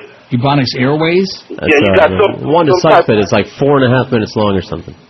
Ebonics Airways? I don't know if you have it. I think you tried to play it once and you hated it, so... Oh. No guts. No guts? No. I got Ebonics Graduate, though. No, I think he was explaining how to put on the oxygen mask, and I got it here if you want me to play it. It's like 4 minutes, almost 5, maybe more. Yeah, but you tell me it's boring and it's really bad. No, I like it, but it's just long. Yeah. Okay. Well, we'll kill some time, man. We'll work on it, man. Just relax, okay? Just to calm down. Okay, brother. Work on it. Okay. Okay, so you got it there, but we don't have time to play it now. No, right now, no. That would be really bad. But you just got your saying. I played it once and I thought it was crap. What is it about? It's Wanda Sykes doing you know how the stewardess does the announcement before the flight and everything? Yes. It's her doing that for Ebonics Airways. Take your seats. Yeah, go ahead. Like that. But I have to find it. Oh, in Bubonics? Yes. It's not really bad taste, is it? Because if it's not, then what's the point? Horrendous. If it isn't bad taste, well, good, and let's play it. Hysterical, yeah, but it's good. long. 997 votes on the poll. By the time we get back from our break, we're going to have over 1,000 votes, and people are going to be buzzing about it at the water cooler like that. Just like my BlackBerry was buzzing yesterday at 4:10 in the afternoon with all these messages from 100 years before. Let me say it again. Technology, it could be a wonderful thing if it worked all the time, but it is unreliable, undependable, unacceptable. It blows. I mean, it's like I said, it's handy on those occasions when it works. 21 till noon at QM. Oh, my God, your breasts are beautiful. Absolutely.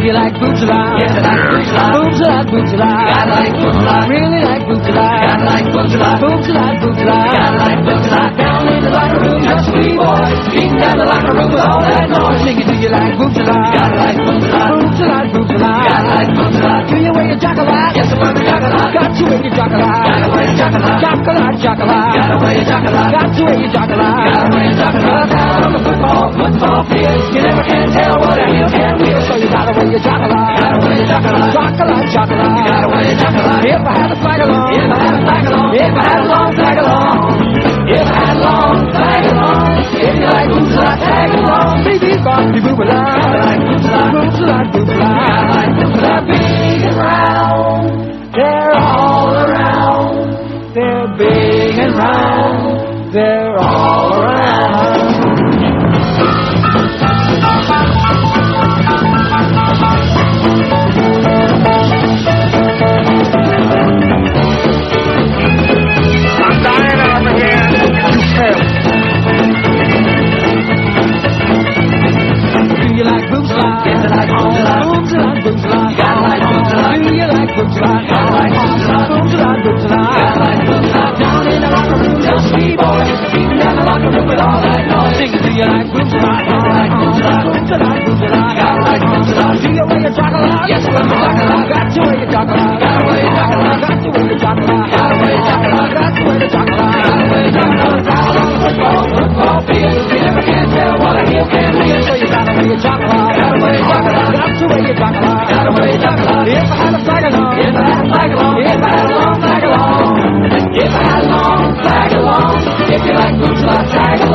They feel cheated.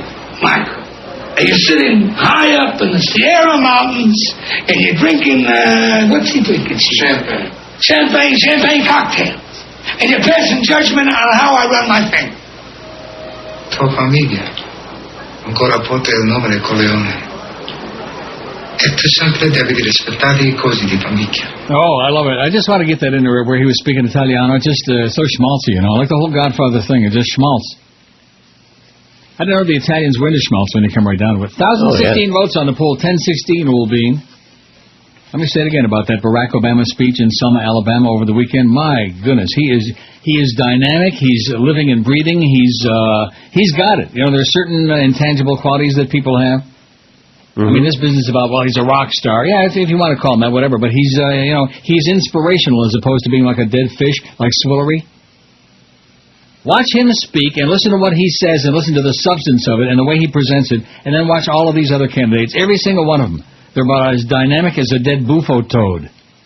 That's what I've been told.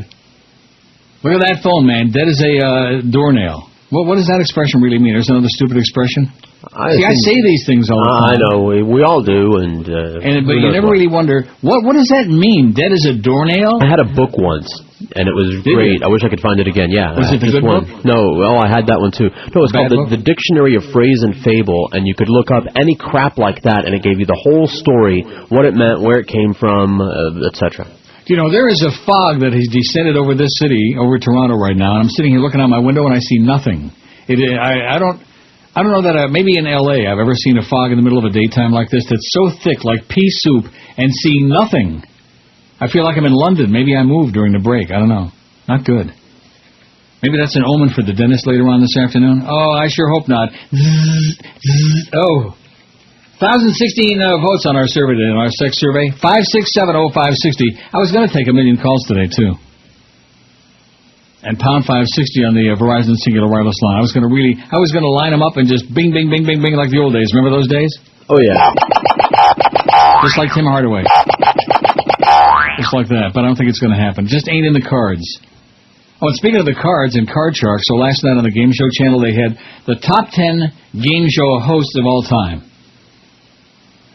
I kept getting all these messages from Brandon. You got to watch on Spike is the Godfather, and you got turn on the Game Show channel. You got to watch the top 10. I had more damn shows going at the same time. My head was spinning like a dreidel. And of course, Bob Barker was the number one. Who the hell was number two? I'm trying to think. But then they had people in there like Bob Eubanks. Oh, geez, and some really marginal people. Bill Cullen was number 7. Oh, I know you don't want to go through the thing with a game show host again. Yeah, whatever. You get very surly about that. Sure. Okay, yeah. WQAM, hello. Hey, Neil. Yes, sir. Hey, man, I had a question. Well, actually, I need maybe the audience out there can actually validate this story. Yeah. But you know how you love Berlin. Yes. My brother actually went to the World Cup this past year. I was there. And he was saying that the brothels actually had tents outside the stadium. Where you can go and, get whatever you needed done while you're at the stadium. And it was like a very normal thing. Right. Just sitting out there and for you to take, if you wanted something to take care of, it was there. And there you go. Yeah, most of Western Europe is like that. Prostitution is legal and it's readily available. And they're not uptight about it. They don't give a crap. So it was amazing, and I was just he told me that story. And I was, wow, man, that's unbelievable. How come we can't have that outside of Joe Robbie over here? Right. Well, I'll tell you one thing: if you park at Joe Robbie, you will get screwed. I'll tell you that. All right. So anyway, see ya. Thanks, Pally. Okay, Ich bin ein Berliner, baby. Ich bin ein Berliner. I'm going to go back to World Cup week. I'm going to sit outside and cry. As a matter of fact, I'm going to get a search party. Oh, please, please, but it just ain't going to happen, you know. Well, the good news is. What is that? I found that bit, and it's Shirley Q. Lickerdale. Sorry, Wanda. It's not a Wanda Sykes. Shirley Q. Lickerdale? Well, I have Shirley Q. in here, some of them. Passing Wind. Yeah, I got it right here, and it's only 1:26. That's not the one. Well, but that's the one we can play. Okay. I think. Let's give it a shot. I've never heard of that one. Oh. Well, baby, I had to put on my good wig and a bathrobe this morning to go down to Louise Jefferson Junior High School with my 19 children. It was career day. This is where they get their IQ measured and an altitude test to see what kind of job they most suited for. We found it out that my daughter Von Quishika needs to go to correspondence school for nail technician. She said you can make $6 an hour plus tips painting women's nails, all kind of different colors. And my son DeMactorial say he want to work at the United Nations, translating redneck English into Ebonics. He said that is an untapped gold, man. You know, everybody hollering about Ebonics nowadays due to the fact that it's just now catching on. But, you know, Ebonics is not hard. You could just pick it up by watching TV. You know, every guest on the Ricky Lake show speaks it, black and white. Brian Gumble, though, he never was too good at it. To be or not to be, that be the question. No, that's right. Tell your mama and them I say how she doing. Bye, honey. All right.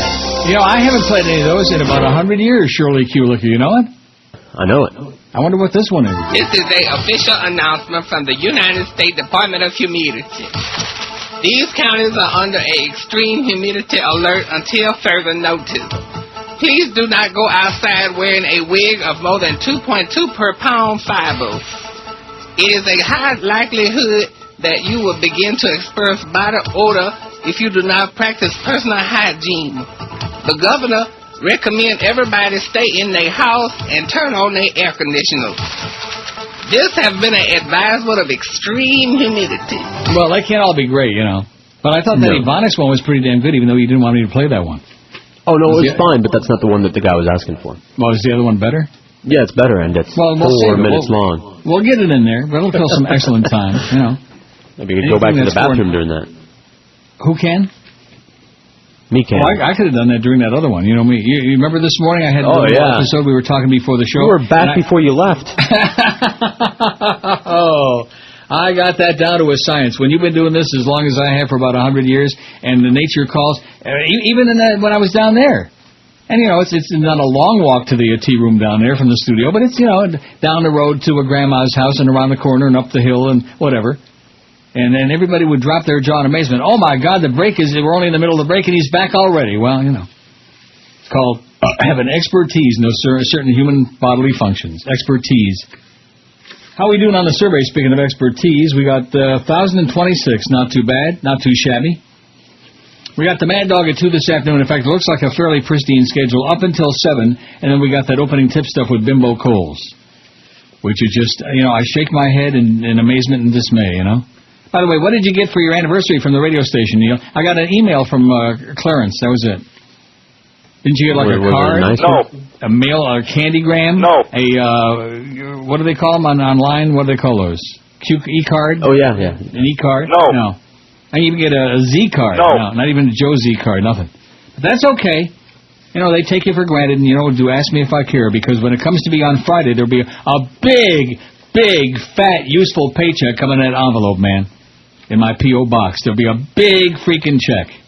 Attaboy, Joe. Don't listen to what Norma says, Joe. As long as those checks keep showing up a day or two early, I'm a happy man. Oh! In fact, we'll sign it today. 80-year extension on my deal. Till I croak. I think we ought to start working on the promotion for that. Okay. Hear Neil croak on the air. And then maybe I can get some of that booze and pills you were talking about. Although I'm not suicidal, I'll tell you that. And it's a damn good thing I'm not. Yeah. Woo. Well, it's just, you know, I mean, I can be a basket case like anybody else, and a real drama queen, and emotional cripple, and all these things, but not suicidal. Not really. Not yet. 11:56, and of course, you got to keep me under your thumb, you know, keep me in this not too straight. During this next break, check that email. It's on topic. What do you mean? It's cute. You'll like it. I got one from Brandon over here, too, so I got all that. No, you mean the one that you sent me before with the, that cartoon thing? Yeah. I seen it. I didn't have time to look at it. Hey, listen, I'm in the middle of a very important show here, okay? Yeah, that's what you think. I know. No, that's what I thought. 11:56 at 560 WQM for Mark Morgan. It's the 12 to 1 hour on QAM. Here I stand, a naked man, in the shower stall. All around are photo clowns, staring at my door. Real straight guys talk all the time about men who play games, can't keep their eyes off tied behind, insisting they're not gay. Rectum. You've got to hide your heart away. You've got to hide your heart away. Towel smarts and hardly glasses, that straight, gay or bi. Men who talk of other men is a sport or state of mind. No girls here, just sport or queers, having fun with the boys. In the locker room I hear boing, boing, boing, boing, boing, boing, boing. You've got to hide your heart away. You've got to hide your heart away.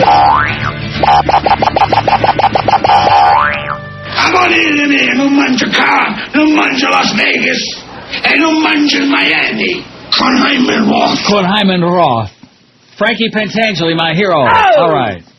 Let's bring him back again, even though he slit his wrist and he bled to death in the bathtub. So your close personal friend Brandon sends me the list, and I think he's right. Talk about a game show gropey. List of what?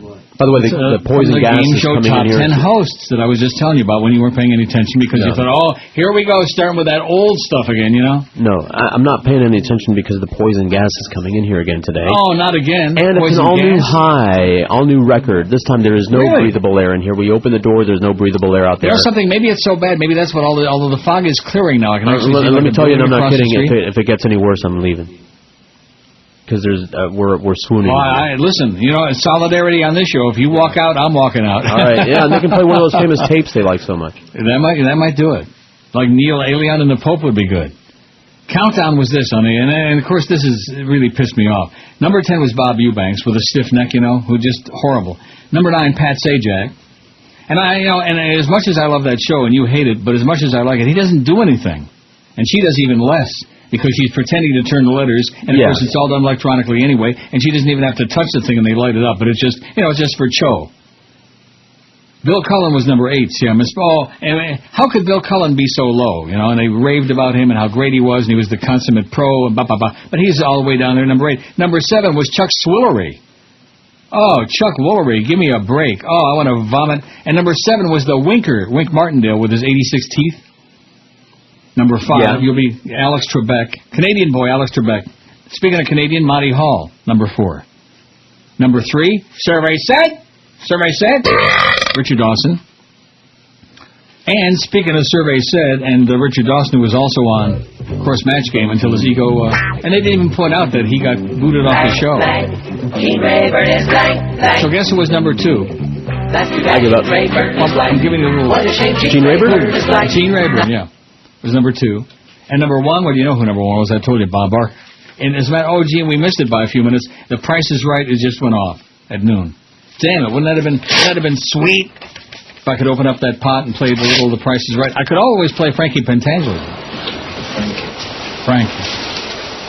You're good, man, Frank. That's Michael in the background. He's mumbling. One thing about the Godfather, there's always a lot of mumbling. You were loyal to my father for years. It was not our brothers to taking hostages. And Mike, they spit right in my face. He was so good. Oh, God, do I love Frankie Pentangeli. He's my hero. He's my gangster hero. And make no mistake about it, or make no bones about it, as Mo Green would say. or as Mo would say. We loved those. We loved all the gangsters, right? Yes, we did. I mean, the people in the movie we hated, well, there's only like Sterling Hayden, who was a great actor, and he played McCloskey, the captain, the crooked cop. Well, he wasn't really a crook. Well, who knows what he was. The one that socked Michael in the jaw. After he socked Michael in the jaw in the first movie, he was he was dripping from the nose. He had I thought it was posting. Oh, and you know what else in Godfather 2? That was the one I was watching last night with a lot of, it went on for like 4 hours, including the commercials on what is it again? I don't know. The channel was on. Spike. Yeah, they had Spike Jones on, too. 4 hours. But, the scene where they're in Havana, and they're sitting on the hotel roof, and Hyman Roth is celebrating his birthday, and they bring out the big cake. Yeah. And he's talking about, a piece for the Rosado brothers. And he's not talking about cake either. And guess who's sitting there eating it? Every chance he gets in that movie, even though he keeps going into these diabetic comas, Michael is eating cake. Like in Godfather 3, he says to Kay, "Cake?" And he's there with a piece of cake on a plate with a fork. Diabetic. Now, I'm diabetic too, and yeah, I don't eat cake, but I eat ice cream and candy and crap. Not too much lately. 181. Oh, God, I'm gonna be so beautiful, I'll be irresistible to everything living and breathing. Anybody believe it? No, not even me. But nevertheless, it's pretty good. I can see the difference in the mirror. I can actually turn around now. Let me turn around my chair. Are you looking in the mirror? Fat. I mean, still fat and disgusting and grotesque, and certainly nobody in the world would want to see this. I mean, I'm sitting in my boxer shorts here. Nasty. Yeah, I know even the thought is grotesque right at lunchtime, too. Sorry. But not like before. Now where, the puppig is just... In fact, I can feel it with my hands and my stomach, too, Stop feeling it. No, in fact, I'd like to start feeling it. But, like the upper puppig. I've got double puppig. Do you know what that is? Oh, yeah, like a double chin, but worse. Yeah, double chin, only a double stomach. What do they say about cows? How many stomachs do they have? Like 2? Only 2. Solamente dos. But I got the upper stomach. The upper puppig is not so bad anymore. Well, good. Isn't that great? 181. I mean, you might not die yet. You do know what that means, don't you?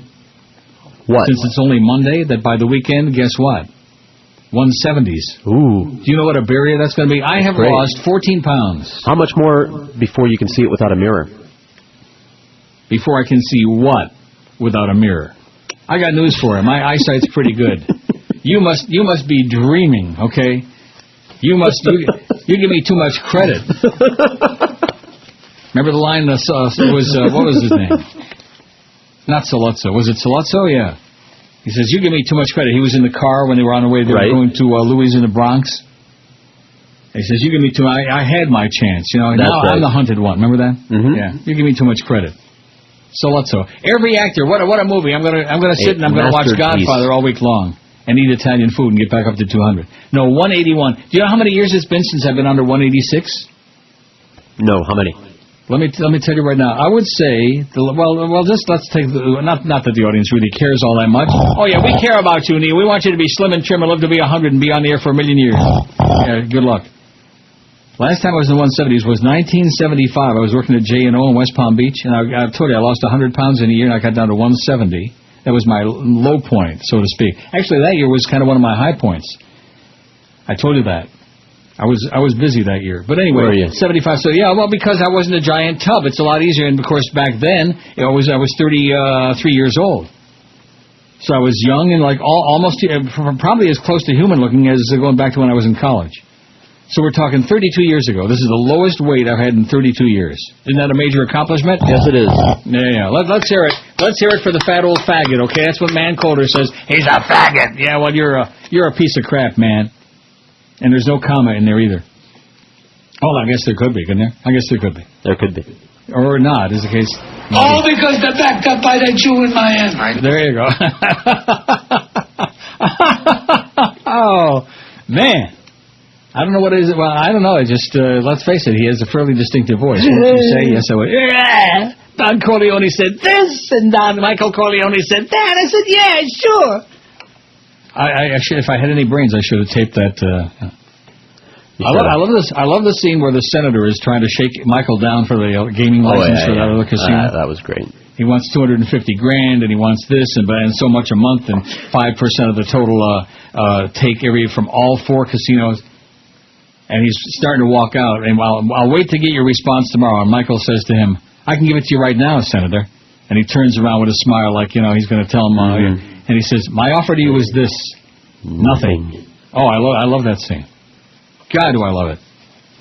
It's like, I don't know, it's kind of like almost like a disease, the Godfather thing. It gets into your brain and all the lines, It's like the Coke people, all those lines. 1,058 votes on the survey. All these people, no wonder they can't call the show. They're busy screwing their brains out. Man, they've had a lot of partners, just like Hyman Roth used to be a partner. How many sexual partners have you had sex with in your lifetime? 11 to 20, 191. How many votes? 1,058. 6 to 10, 173. 2 to 5, 173.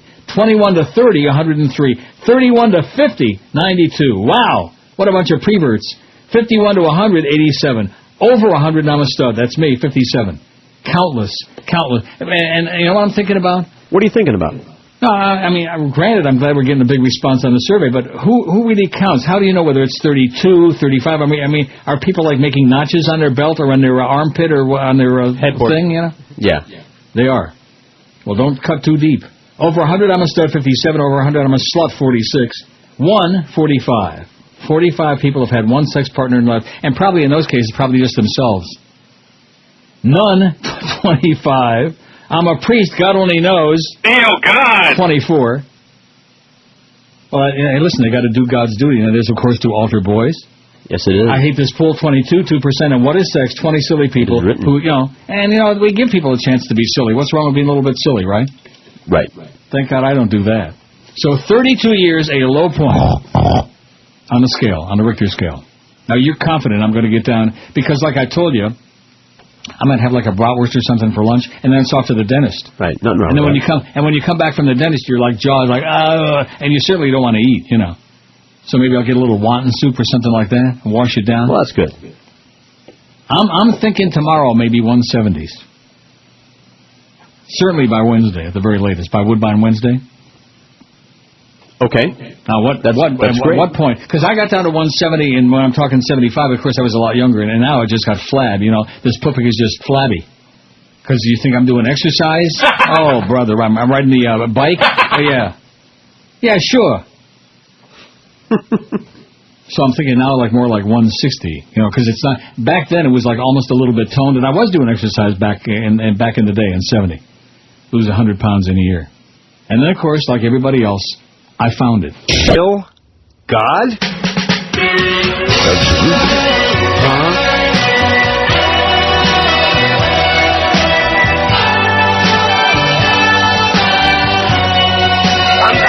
Hold your knees and clench your teeth in fright.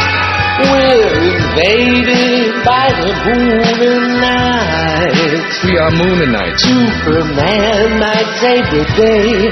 Silver Surfer, he's too gay. What's Beantown, that filthy city, gonna do? Get the tick and Futurama's pride to protect us from the Moonanites.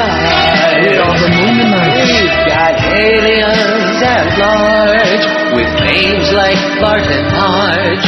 We're being conquered by cartoons. Beantown's got problems, mental problems.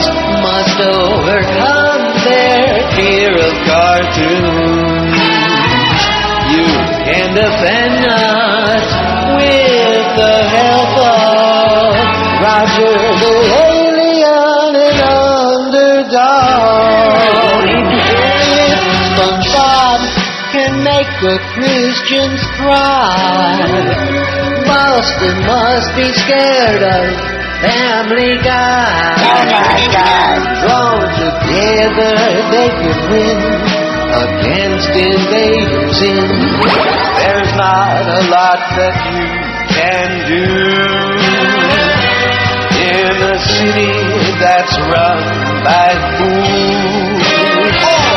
No, it isn't very pretty when a city gets the willies from a cartoon.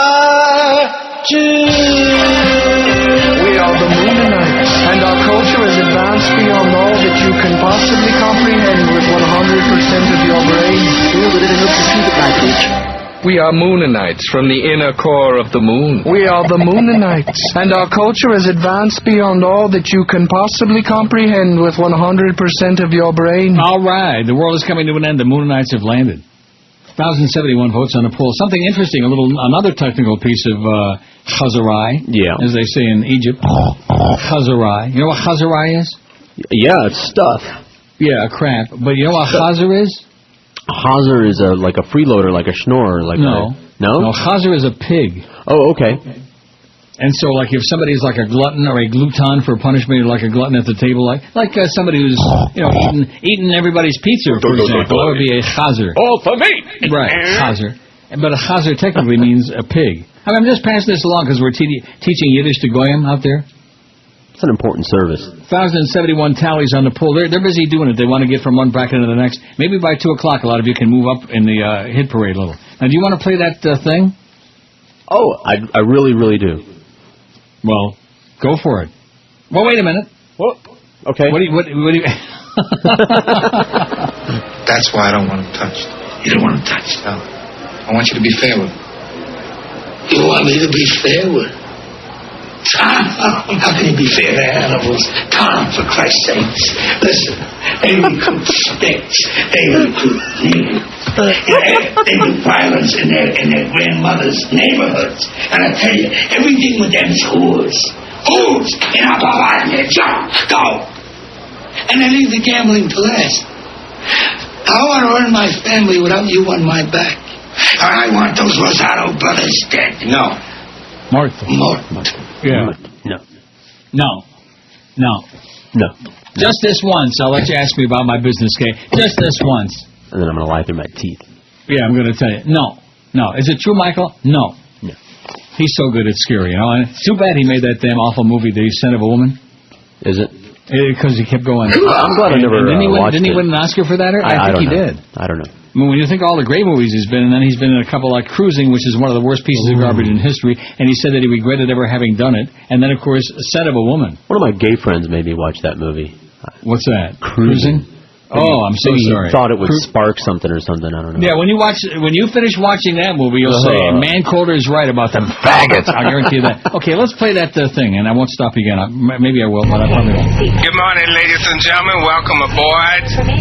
This is Section 8 flight for Ebonics Airways. Please check your ticket at this time to make sure you're on board the right aircraft. As you is taking your seat today, we would like you to pay attention up here to the front for a minute. I am your head hostess, Shirley Q. Liquor. How you doing?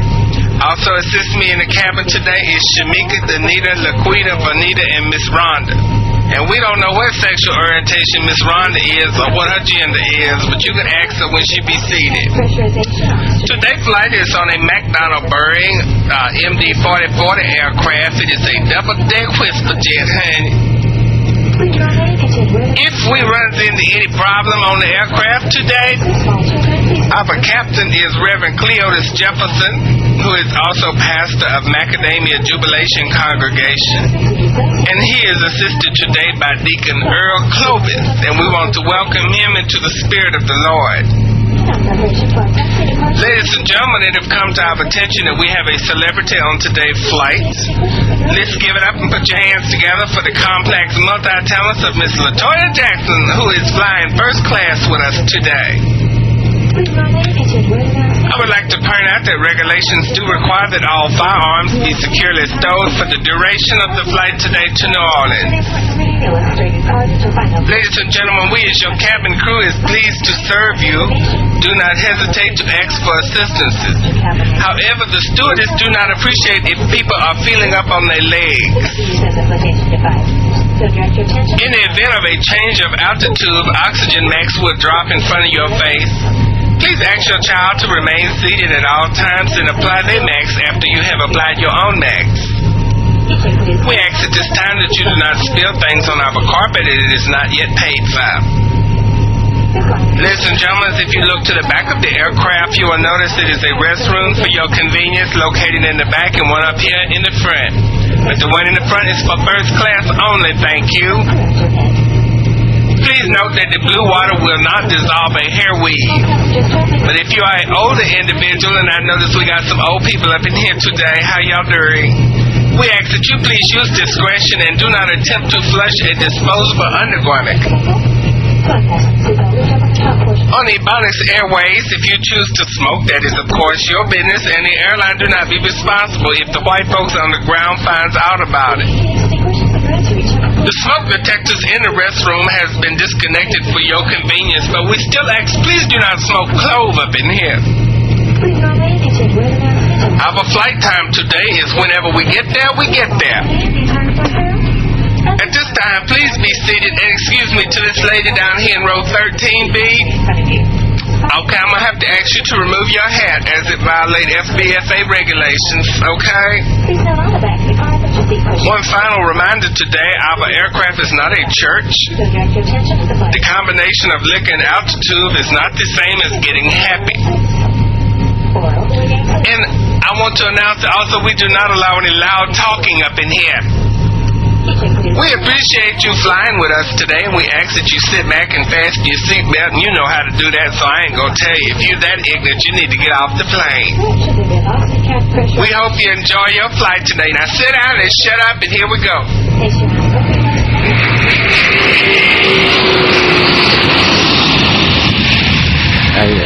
Is that it? I am. Oh, good. I'm glad it ended right there, because I have got it. I'm going to post it right now on our MySpace page. You know, Angie Simba, whatever her, she sends a lot of stuff. Yeah, she's great. She is great. Angie, thank you. And she's got a picture of Ann Coulter. You will flip your lid when you see this. By the way, it wasn't Tom, it was Joe that's got all the hot guy friends. I'm jealous, Joe, but thanks for the pics. But anyway, so I just put it on there, and it should be, right on the main, shouldn't it be already? Because it instantly goes there. Let me just take a look and see if it's up yet. Let's see. Where the hell is that? What page do all those comments go to? Oh, your main profile page. The main profile page, the one with Marlon Brando? Yes. Oh, well, just one moment, please. Because I want to make sure it's on there, because when you see this, if you're in the middle of lunch, by the way, don't look at it. It's a rather anorexic Ann Coulter. Oh, there it is. Thank you, Angie. That be the best. Baseball goombas come out of the woodwork.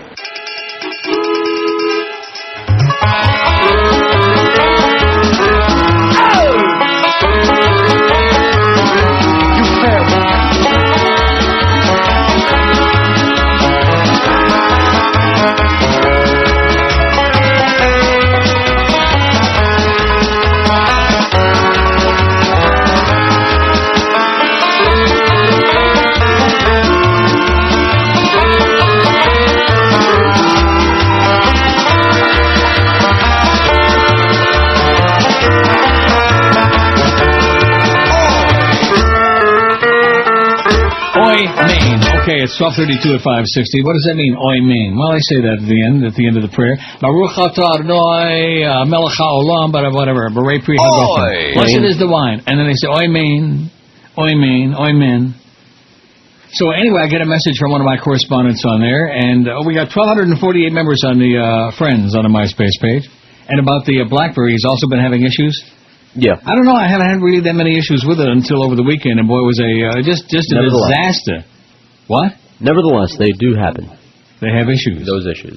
And he says that the Treo, he hears good things about. Now, one of my, in fact, I think when I was down there a couple of months ago, my financial, back in December, Christmas time, and my financial advisor, I had lunch with him, and he was telling me he has a Treo, and I said, I never even heard of that. You know anything about that? How about you, Chris? Yeah, Palm Treo, they're great.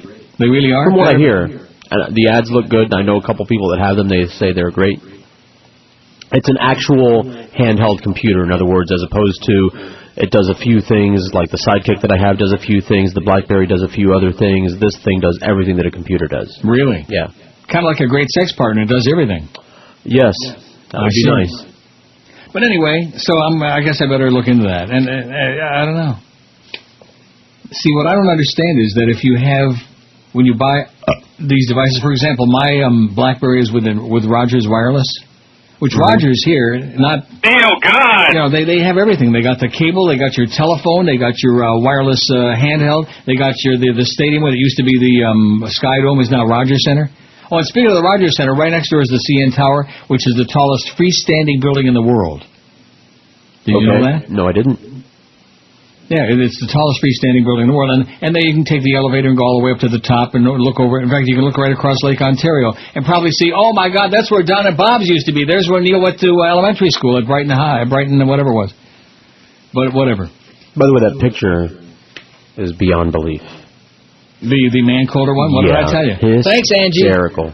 That is, everybody that's got, MySpace, that's one of our friends, or even if you're an She sent me a little something too, but it's different. She's dynamite. And we posted it on there. It's right on the top comment. Scroll down to it and take a look at that. Although it is the middle of the lunch hour, I'm going to warn you ahead of time. You know how they always have to warn you about adult content? This isn't adult content. It's just nauseating it's off content. the hook. It's great. Oh, man. We can only pray that happens to her by the end of the day today. So what I was going to say is that when you have a contract with a company, with a wireless company, and then you change instruments, so to speak, I have no idea how that works. You follow what I'm saying? As far as what? Well, I mean, in other words, you can keep the same number, right? Same phone number? Correct. Yes. Right. But you have to start all over again and sign a brand new contract, or do you just... Usually you do, yeah. I see. I mean, not that that's such a big deal, but... I mean, a big shooter like me, I could probably handle that. I mean, this thing I haven't had a whole lot of problems with, but boy, when your life is spinning before your eyes, it's not a good thing. And then, of course, there was one message on there from Friday afternoon, from about 4 o'clock Friday afternoon. In fact, I'm sure it's still in here. And it comes on Sunday, and the message was about 4 o'clock, and it comes on with all these other ones. You know, the tech guy told me they get queued up. I thought he meant screwed up. He says, oh, well, they get queued up, and then a lot of times they all come pouring through there, and that's what they did. And let's see, what is this one in regard to Sweet Victoria? But anyway, from 4:10 on Friday, and it comes through at 4:10 on Sunday. Not my idea of like instant communication and what I had in mind. So we'll see. Now, getting back to dead as a doornail, it says this is an ancient expression. We have a reference to this dating back to 1350. I knew I was old, but I didn't know I was that old. And it also appears in the 14th century work, The Vision of Piers Plowman, and in Shakespeare's Henry IV. Another expression of rather later date is dead as a herring. Oh, I guess the Jews use that one, because most people only saw herrings when they were long dead and preserved. There are other similes with the same meaning, such as dead as a mutton or dead as a stone. Oh yeah, dead as a rock. But why particularly a doornail rather than just any old nail? Could it be because of the repetition of sounds and the much better rhythm of the phrase compared with the version without door? Almost certainly the euphony has caused the phrase to survive longer than the alternatives I've quoted. This is from Clyde Hathaway, some crap online. Who did this? Somebody sent this in, or you got it? Yeah, somebody sent it in. Yes. It says the phrase has caused... there could be something special about doornail. The usual reason given is that doornail was one of the heavy studded nails, speaking of studs, on the outside of a medieval door, or possibly that the phrase refers to the particularly big one, on which the knocker rested.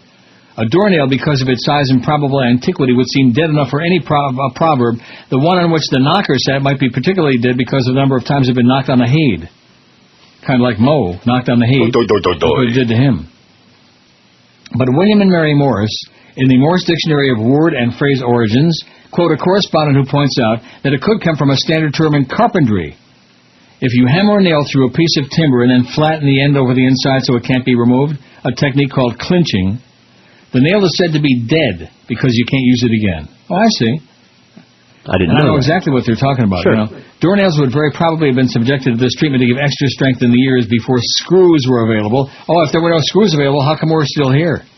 So they were dead because they'd been clinched. It sounds plausible, but whether it's right or not, we'll probably never know. It's one of those great mysteries about dead as a freaking doornail. Kind of like, I thought the first time they used it was to describe South Florida. Dead as a doornail. But what do I know? I'm prejuiced. Okay, how are we doing on our survey now? So you recommend the Palm Treo? Is that what you tell me? It's better than the BlackBerry? I haven't used one, but that's the one I wish I'd gotten. Well, maybe we'll get some calls from people who have used one. That's a good idea. Or maybe use both. I wish I'd gotten the inquiry minds want to know. I don't want to have that ever happen again. It's a very frustrating. I mean, and like I said, suppose your broker. Right. By the way, the problem that you had probably has nothing to do with the device, but rather the service.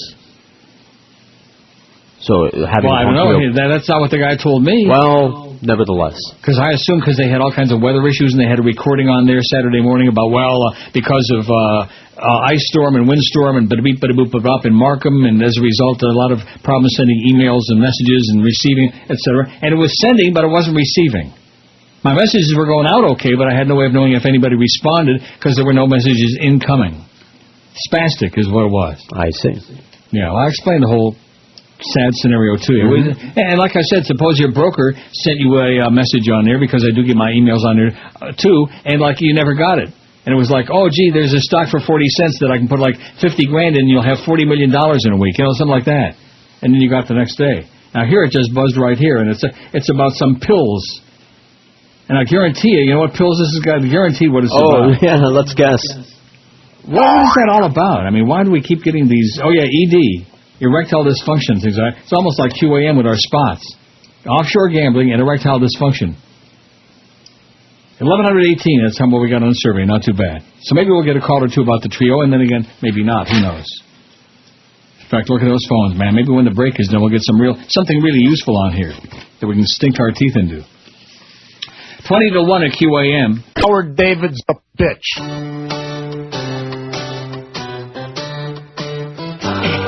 It's been brought to my attention that your ratings are dying now. Well, that ought to show you what a big asset I was to you, and how. You thought you could find somebody good enough to fill my baggy pants? It ain't easy. There ain't no chance I'll ever be coming back. Outside of considering a lucrative contract. If you want to know what'll save you from shutting that transmitter down, why, that's easy. Sure. All you need is more. All you need is more. All you need is a show that don't blow. These are old time slots only got you to thank. Despite that, my ratings have bottomed out in the tank. But radio has a revolving door to the gayest of all wars and squeaky. All you need is more. Now, see here. All you need is more. All you need is a show that don't blow. You bite away something. Yes? Jack told me to give you this. What? See? What are you going to do, fire me, huh? Like old times. It's just like old times, just like those bad old times, Mo. We sure miss them like a giant tumor on your brain. 1246 at 560 WQM, or maybe one on your or elbow. So anyway, I get a email here from Moishi who says about the Treo. Yes.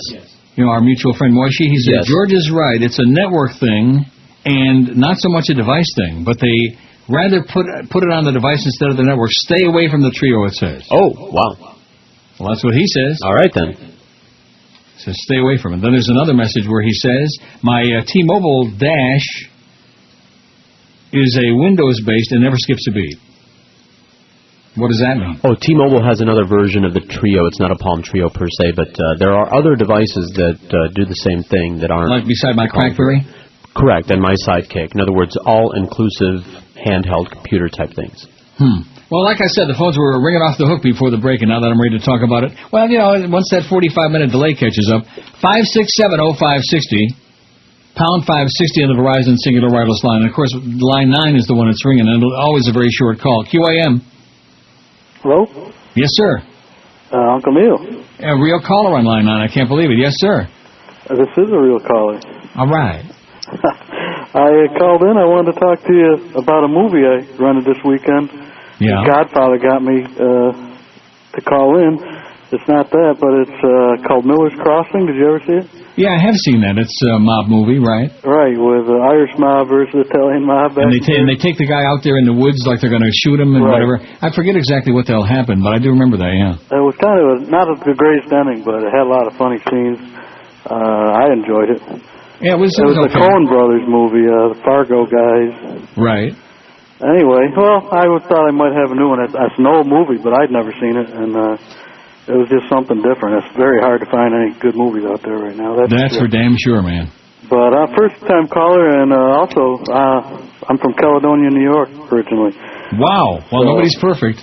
Well, it's not Caledonia, Canandaigua, it's all the same crap, man. It's all freezing like the end of the world. My grandfather used to take me over to the track all the time because when I was a kid, you got Finger Lakes? Beginner's luck. Oh, yeah, Finger Lakes. Wow, I was there the day it opened, 1963. I was there opening day. He was probably there with you. Never cashed a ticket. Okay, Pally, thanks a lot. Hey, good to talk to you. Bye. See ya. Well, see, there was a real call on line 9. Aren't you excited about that? A little moderately. WQAM, hello. QAM. Como se dice, what I want, what's most important to me, is that I have a guarantee. No more attempts on my father's life. What guarantees can I give you, Mike? I am the hunted one. I'm the hunted one. That's right. I missed my chance. Let's just do, I got a good idea. Let's just all recite the whole dialogue of all, this could take care of the whole rest of my contract the next 2 years. We'll start at the beginning. I believe in America. I believe in America. That's right. And the scene, the opening scene is so dark that you can barely even see the screen, And there's Bonacera. Bonacera. Ever invited me to your house for a cup of coffee? You didn't want my friendship. Be my friend. Be my friend. Godfather. Yeah, kiss my ring and kiss my thing, whatever. 5670560, pound 560 on the Verizon Singular Wireless line. See, now that we're looking about information about the Treo and the BlackBerry and the SAC, Blueberry Hill, don't be playing that, although I do like that. WQAM, hello. See nothing. WQAM, hello. Well, it worries me to say. WQAM, hello. See, this is doing the same tricks again. Yeah, always. QAM, hello. Where's my meat? WQAM, hello. Hey, Neil. Yes, sir. I just was watching The Godfather a couple nights ago, and I happened to turn on the audio commentary by Francis Ford Coppola. Yes? And he was saying he was really miserable during the shooting of the movie because he was really a nobody, and they kept wanting to fire him, and how the scene that saved him was the restaurant scene where Michael shoots Sollozzo and McCloskey. Right. And it was funny because he said that one time he went into the bathroom and he was in a stall and he heard two guys come in and of course he was a nobody and they were like, so what do you think of this director? I mean, he's a real a-hole, this guy. I mean, he said he was totally miserable during the shoot and it's just a miracle that this film was made. He insisted on Pacino for the role of Michael because the other people who were connected with the making of the movie were adamant they didn't want any part of him. He was an unknown, and he was adamant. He was also talking about the filmmaker didn't like the shots that Coppola was suggesting. Like in the restaurant scene, the shot they show you from the front door, you're looking sort of down at the table from a distance. Right. And he said the filmmaker didn't really like that. He was a solid filmmaker, and he didn't like Coppola's suggestions. And of course, they turned out to be brilliant. Absolutely. Okay, have a good day. Thanks, pal. Bing, you blow their brains all over your nice Ivy League suit. That's right, and that's exactly what he did. I like when McCloskey was right in the middle of eating a piece of that veal. It was the best in the city. I know. Well, could have waited until he chewed that last and piece. And he never even got a chance to chew it before... Chomp. Bada bing, right through his... he started gagging on a little bit. WQAM, hello. QAM. Neil, hi. Yes. How are you? Okay. Also, you were talking about earlier about the TV show's greatest hits. I mean, not the TV host last night. That was on last night. They did a tribute last night also to that guy from The Password, Alan. I forgot his last name now. Alan Ludden. Alan Ludden. Mm-hmm. That's it. I wasn't sure Betty White was his beard. She was what? His beard. Oh, his beard. Well, he was married to her, but I mean, she was his beard. Well, I guess he doesn't understand what that means. In other words, he was... Gay. Yeah. Had that on very good authority. I've told you that 80 million times that Bill Calder worked with Alan Ludden at WMEX in Boston 100 years ago, and he was... gay. Well, and not that there's anything wrong with that. Right. 567, although Ann Coulter would say, faggot. She probably would do that. Although she ain't looking too good in that one picture there today. No. We're not going to get any calls about the thing. Maybe these people are all schleppers out there and they can't, they don't got no Treo or Blueberry or BlackBerry. I don't understand that. I mean, they're out there. They're out there what? Yeah, they could call us on their Treo. They're out there lurking in the woodwork, but they don't want to respond to my question. I mean, it's not that big of a deal, but I just don't want to have that happening fairly often. It's not a real good idea way to communicate. It's a service thing. 567-0560, pound 560 in the Verizon Singular Wireless line. WQAM, hello. Yeah, Neil. Yes, sir. I just wanted to let you know I hate straight people. Take it from this Cubano, maricón, with pellejo grande. Thank you. Okay. WQAM, hello. QAM. Hello, Neil. Yes. I've got a gerbil in my ass. Well, good. Congratulations. 567-0560. I'll give it one more time, then I'm going to go back to my pile, because evidently this is not something that they're either capable of discussing intelligently or even stupidly or want to respond to about. We're just looking for a little, helpful information here, ain't we? Yes. I mean, you're telling me the Treo is great, and then our buddy Moishi says it sucks and stay the hell away from it. And then he adds another thing about it looked great. In other words, when you see the features and everything. There are a lot of things that in life that look great, and then you get your hands on it, like, oh, geez, I told you I didn't have one, but I wish I had bought one because this thing sucks. Oh, sorry. QAM, hello. Good morning. I'm sorry, good afternoon. Under no circumstance should you get either the Treo or the Sidekick. Stay with the new Crackberry that just came out. I got the new one. I got the brand new Crackberry. Maybe there's something wrong with it. Mine crashed 2 weeks ago too, but it's the best way to go. Well, have you ever had that situation where somebody sends you the emails are coming through, and again, I understand that's totally separate technology, but somebody sends you text messages and yours are going out and people are receiving them, but the ones that are coming in you can't get them. Right, that's exactly what happened to me. It might be a product malfunction, but do not get the Sidekick or the Treo. They're wannabes. Okay, thanks, pal. Have a nice day. Okay, well, there's two that say stay away from that Treo, man. Stay away from it. All right. Run away. If somebody sticks it in your face, run away, and the Treo, too. Just walk away. That's right. Somebody sticks it anywhere near you. 1139 on the survey. How many sex partners have you had sex with in your lifetime? 11 to 20, 212. Boy, a lot of these people are... like I said, over a period of time, they could all be 100 years old. I mean, 11 would be like one every 9 years, right? I reckon. 2 to 5, 189. 6 to 10, 184. 21 to 30, 112. 31 to 50, 95. 51 to 100, 94. Over 100, and I'm a stud, 61. Yeah, over 100, but if I'm a stud, boy, good luck to the human race. 51, I still think they're talking about themselves. Over 100, I'm a slut, 46. None, 27. I'm a priest, God only knows, 24. I hate this pool, 23. And what is sex, 21. And I'm sure I could probably name every one of them. The 1 to 2 hour. If anybody has opinion dissenting from our way, we'll place your name into the system as enemy of the state. Don't even bother to question, just follow und obey.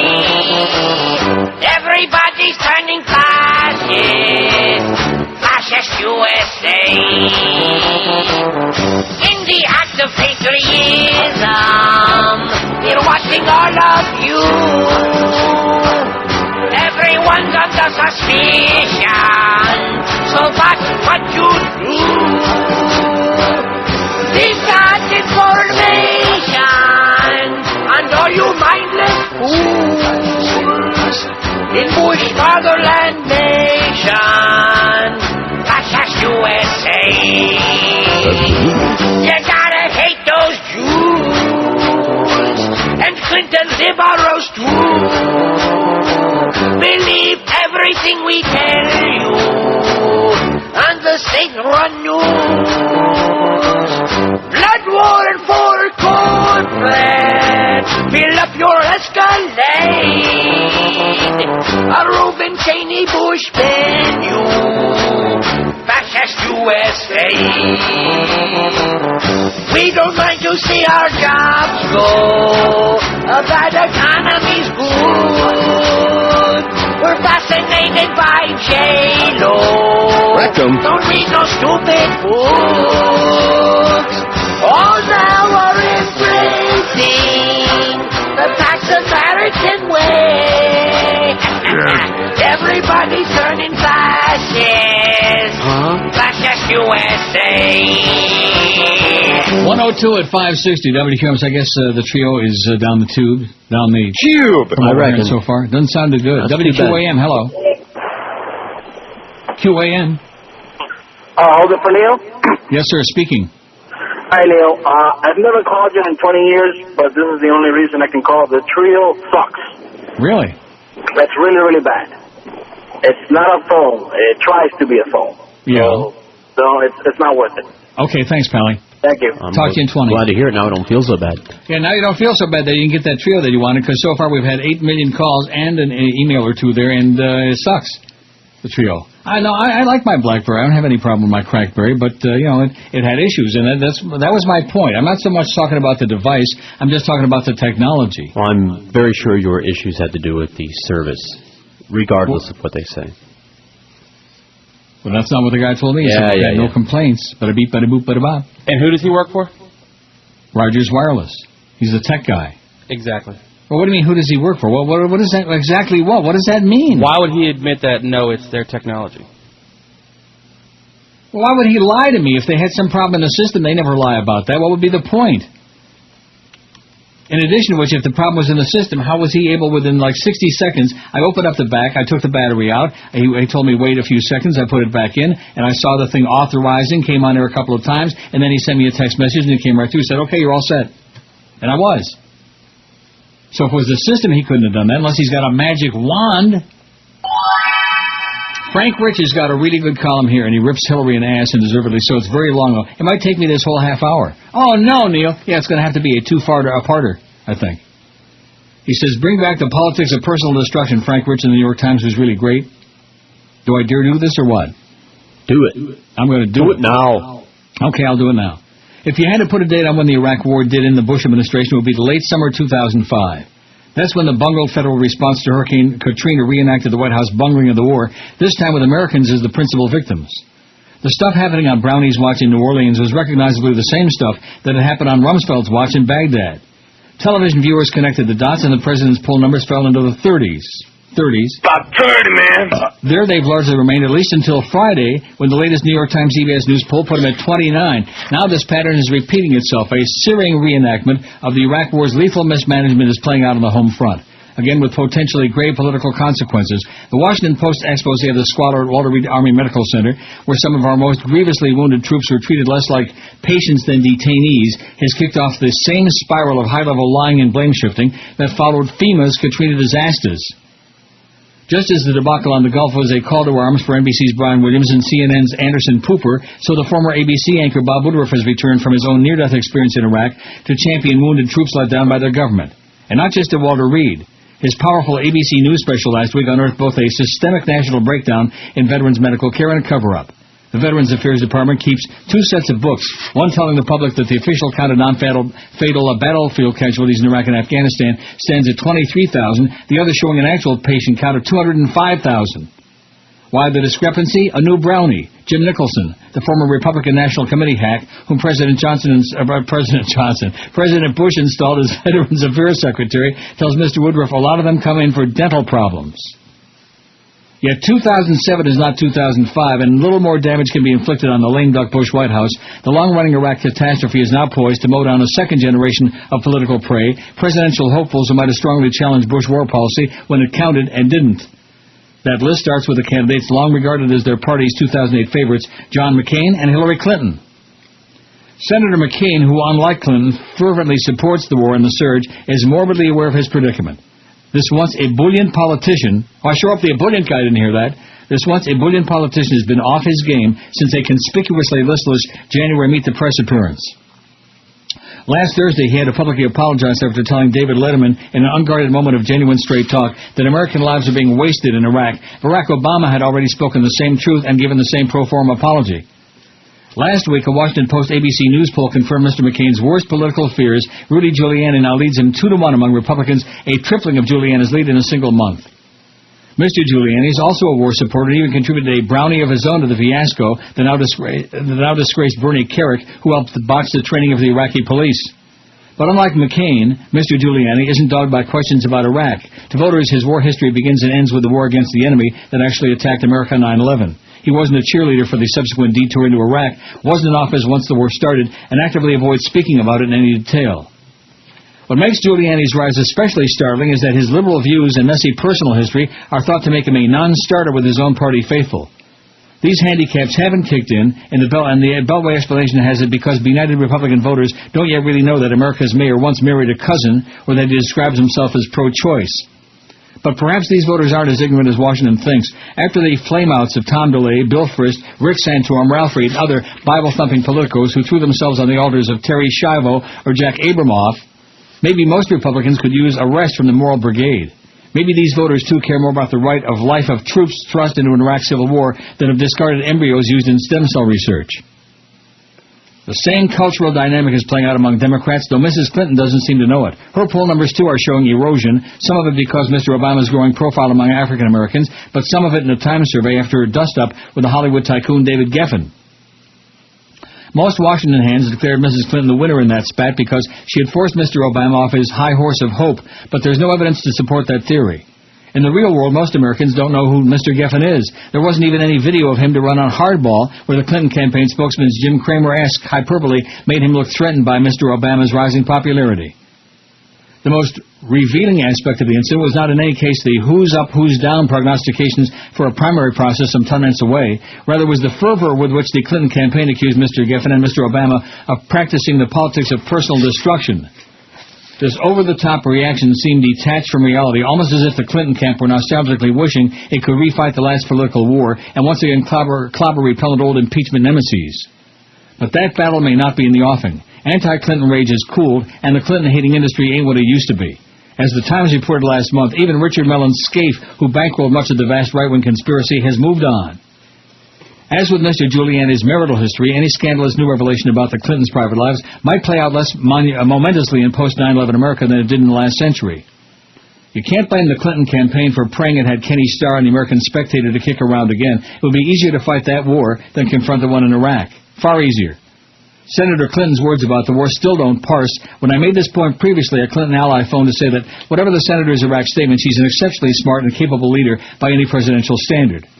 I agree, and besides, Iraq isn't the only issue in 2008, but Iraq will overshadow every candidate and every other subject as long as the war grinds gruesomely on, whether in Baghdad or at a VA hospital. The issue is not that Mrs. Clinton voted for the war authorization in 2002 or that she refuses to call it a mistake in 2007. Those are footnotes. The larger issue is judgment then and now. Take her most persistent current formulation on Iraq. Obviously, if we knew then what we know now, she said, there wouldn't have been a vote, and I certainly wouldn't have voted that way. It's fair to ask, knew what then? Not everyone was so easily misled by the White House's manipulated intelligence and propaganda campaign. Some of our fellow leaders in Washington, not just Mr. Obama out in Illinois, not just Al Gore out of power, knew plenty in the fall of 2002. Why didn't she? Bob Graham, then Senate Intelligence Committee Chairman, was publicly and privately questioning the WMD intelligence. So was Nancy Pelosi. Chuck Hagel warned that the war was understaffed, that an Iraqi distraction might cause Afghanistan to go down again, and that the toppling of Saddam could be followed by chaos. Joe Biden convened hearings to warn of the perils of an ill-planned post-Saddam Iraq. Some of these politicians ended up voting to authorize the war exactly as Mrs. Clinton did, like Hagel and Biden. Some didn't. But all of them, and there were others as well, asked tougher questions and exerted more leadership. John Edwards, by the way, did not. He was as trigger-happy about speeding up the war authorization then. The time has come for decisive action, he said. Faggot. As he is gung-ho about withdrawal now, despite being an Intelligence Committee member when Mr. Graham sounded alarms about the Bush administration's WMD claims. Another fair question is what Mrs. Clinton learned once the war began. Even in the summer of 2003, after the insurgency had started, after the WMD had failed to materialize, after the White House had retracted the president's 16 words about uranium from Africa, more than 2 months after Michigan accomplished had failed to end major combat operations, Mrs. Clinton phoned a reporter at the Daily News, James Gordon Meek, to reiterate that she still had no second thoughts about the war. Mr. Meek first wrote about this July 14, 2003, conversation in December 2005. What was that what this smart woman really believed then, or just a political calculation? Either way, she made a judgment, and she won't be able to spend month after month explaining it away to voters with glib lawyerly statements.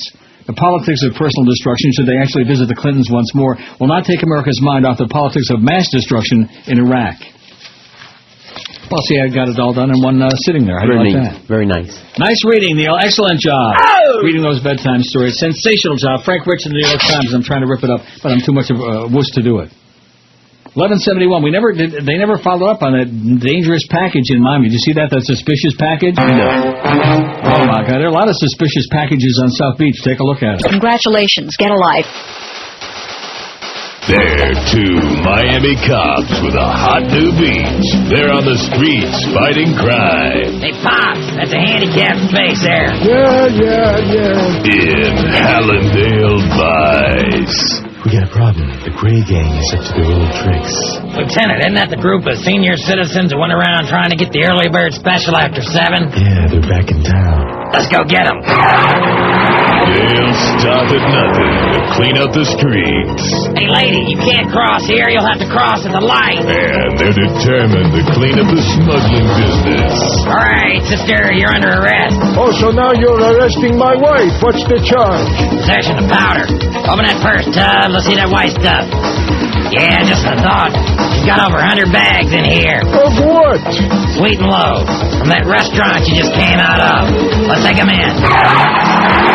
Yes, there come the hit Miami cops on a hot new beat in Hallandale Vice. Premiering this fall on MBZ. Which reminds me, is Sonny Rosenberg dead yet or what? WQAM, hello. QAM. Sometimes I feel like you're passing me by. Excellent. Okay, let's take a look at this thing that just came in here. Speaking of stuff on your BlackBerry. Payola settlement coming from CBS and Clear Channel Entercom and Citadel, says Inside Radio.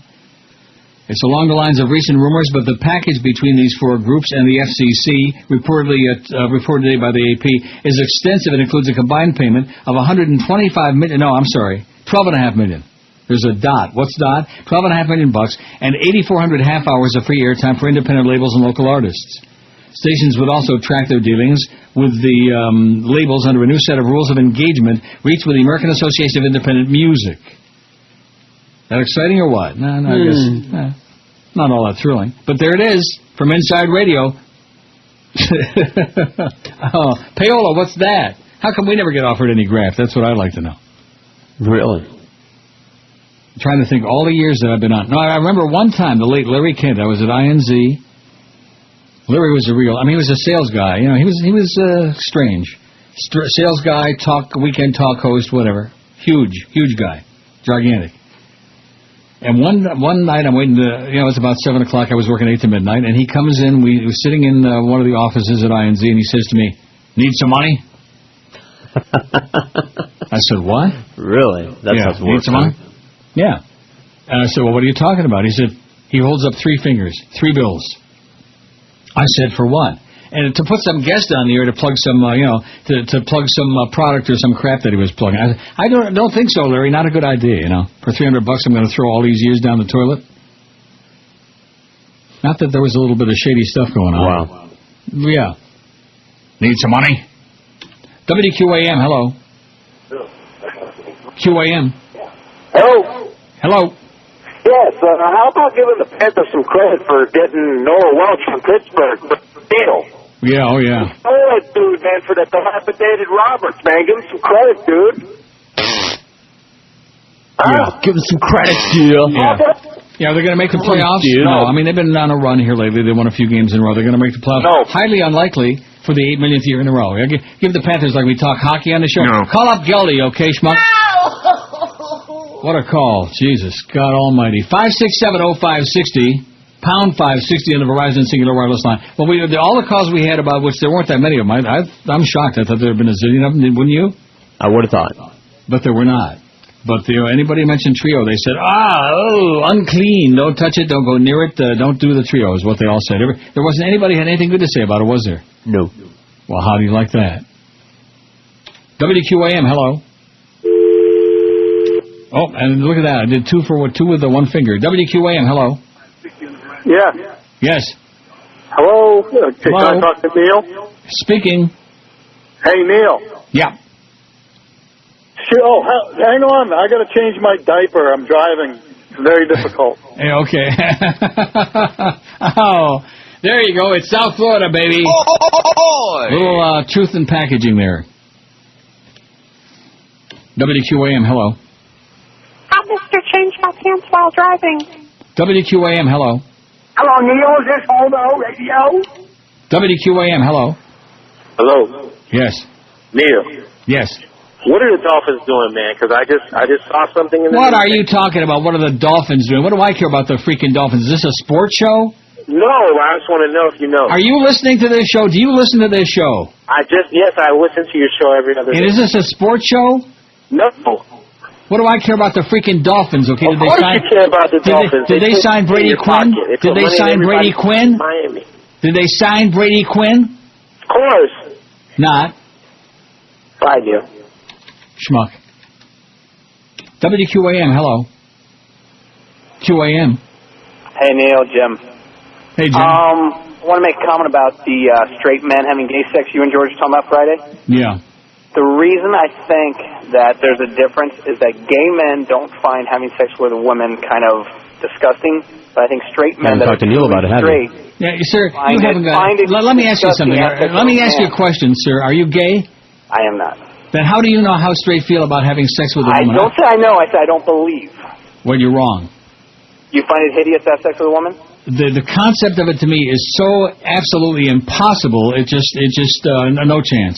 Okay, well, that changed my opinion a little bit, but I think that's the big thing with straight men is that they find it disgusting to have sex with men. Not that, you know, that bad, but I think that's... Well, I'm glad you brought it up because over the weekend I thought about it again because George, we solved it once before and there is an answer to it, and that is that the Kinsey thing, you're dealing in black and white and absolutes. Not everybody is 100% straight, not everybody is 100% gay. They're the Kinsey scale of 1 to 6 or whatever scale you want to use it on. Some people are. Some people are and some people aren't. Right. Some people are in between. Some people are in between. Those people, well, whatever, there's our next president. There's Barack Obama on TV. We talked about him for days, filled in some of the blanks that were out there. I'm telling you, he is so impressive, not just because I've liked him for a long time now, but he's just so impressive. That speech in Selma was ass-kicking. That is correct. I can just see him debating Hillary Clinton, and he would talk circles around that cold stone bitch, That green persimmon-sucking prig. No contest. WQAM, hello. WQAM, hola. How are you, Neil? Okay, sir. Oh, boy. Yeah. WQAM, hello. Hey, Neil, the first conversation when I called What are you laughing about? About that guy with the credit for the Panthers. The name of Luongo ring a bell, you freaking idiot? Yeah, right. How's Alex All doing, by the way? Yeah. And Todd Bertuzzi. WQAM, hello. Hello, Neil. Yes, sir. Hey, did you see Discovery Channel last night? No, I did not. The Tomb of Jesus? No. They found the bone box of Jesus Christ. Yeah, we talked about that story last week. We discovered it long before the Discovery Channel. And? So it seems like he's a real person. He's not in the son of the Aztec suntan god or anything. Well, I'll be damned. Okay, well, thanks for the good news. I guess you just solved all the world's religious dilemmas. Oh, the bones of Jesus. Oh, my God, holy moly. Them bones. Them dry bones. They ought to be pretty dry by now, 2,000 years later. Wow. Woo! Lube them up a little bit, man. They ought to be really dry. Good golly, Miss Molly. All these Getskis with all these fairy tales and all this nonsense. Save the religious mumbo-jumbo for Van Lingo Mungo. That's my suggestion to you. 1,190 votes on the poll. We got 1,200 lit, Chris. And Chris is just salivating. Probably for, some more free food. We singled you out because you look like a freak. Absolutely. With eyes that bulge out and a nose like a bee.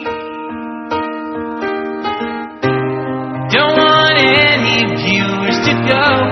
What you want at the end of the show. Cause you're dorky and you're fast. You waddle in. This is your big chance. But everyone laughs at your gigantic pants. We say your voice is a total train wreck, and then we make fun of your birth defects. Laughing at you is kinda sad.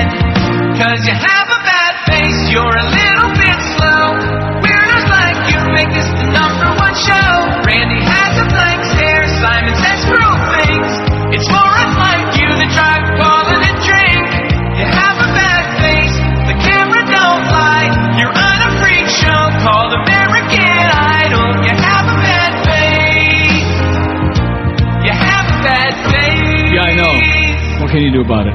Okay, 12:04. We got our 1200, Chris. He is excited, man. He's getting up and going to dance a Kazansky right now. I'm writing it down. You marking it down in your little diarrhea? Well, I figured I'll keep it so you can have some numbers to go for a new contract for. You can say, this is how many people we have. I want more money. No? That doesn't work? Okay. Why didn't you throw that machete out? The one I used to sit on top of the... Because it was cabinet dull. there? I'll have It to was buy a dull. real I don't one. think it would have to be too sharp to chop his head off at the neck. And then you could just mount his head right there on the counter in the other room. Right. How disgusting. Yeah. Witnesses told a house... What is he doing now? Is he making all kinds of his gestures? head. Hold still, will you? Yeah. Like I said, we're going to have to be really sharp because there's probably 85 layers of fat. Can you only begin to imagine? And then you have to cut through those 16 chins. Come on, quit picking on poor Chris just because he's a chubby baby. Witnesses told a House panel today that wounded U.S. soldiers are left struggling against the nightmares of the Army medical system that can't be trusted and stands veterans in conditions unfit for anybody to live in. 2 Iraq War veterans and the wife of a third gave heartbreaking, at times stunning tales of neglect of the now notorious Walter Reed Army Medical Center. This is how we treat our soldiers. We give them nothing, said Annette McLeod, wife of Corporal Wendell McLeod, who received an injury to his head in the war. They're good enough to go and sacrifice their life, and we give them nothing. You need to fix the system, she said. The panel was convened in the wake of a scandal triggered by the Washington Post detailing of problems at the hospital. Representative John Tierney, chairman of the House Subcommittee on National Security and Foreign Affairs, called the unsanitary conditions and other problems at Walter Reed Hospital appalling. Appalling as in fat. But we also realize that not only is it flat wrong, that's the tip of the iceberg, said Tierney, a Massachusetts Democrat. For too many occasions, the soldiers at Walter Reed wait months, if not years, in sort of a limbo. And then they must navigate through broken administrative processes and layers upon layers of bureaucracy to get their basic tasks accomplished. Major General George Whiteman, whose duties included overseeing the facility before he was fired over the scandal, said, "It's clear that mistakes were made and I was in charge. We can't fail one of these soldiers or their families, not one, and we did. In other words, they suck." He added, "We didn't fully recognize the frustrating bureaucratic and administrative processes some of these soldiers go through. We should have, and in this I failed," he said. But Annette McLeod described him as a fall guy. Mr. Whiteman, in my opinion, was just shoved into a situation that was already there, and because somebody had to be the fall guy, he was there, she said. McLeod said her husband at one point waited 4 months for the results of an important medical test. She said the Army refuses to acknowledge that her husband suffered a brain injury. He once told the military he needed special help with certain school subjects. What? Well, it's chopped off here. I'm doing the best I can. Just relax. All right. With certain school subjects when he was young, and now the Army is using that against him, she said. During earlier testimony, a soldier who said he once lived in a recovery annex at Walter Reed described unfit hospital conditions.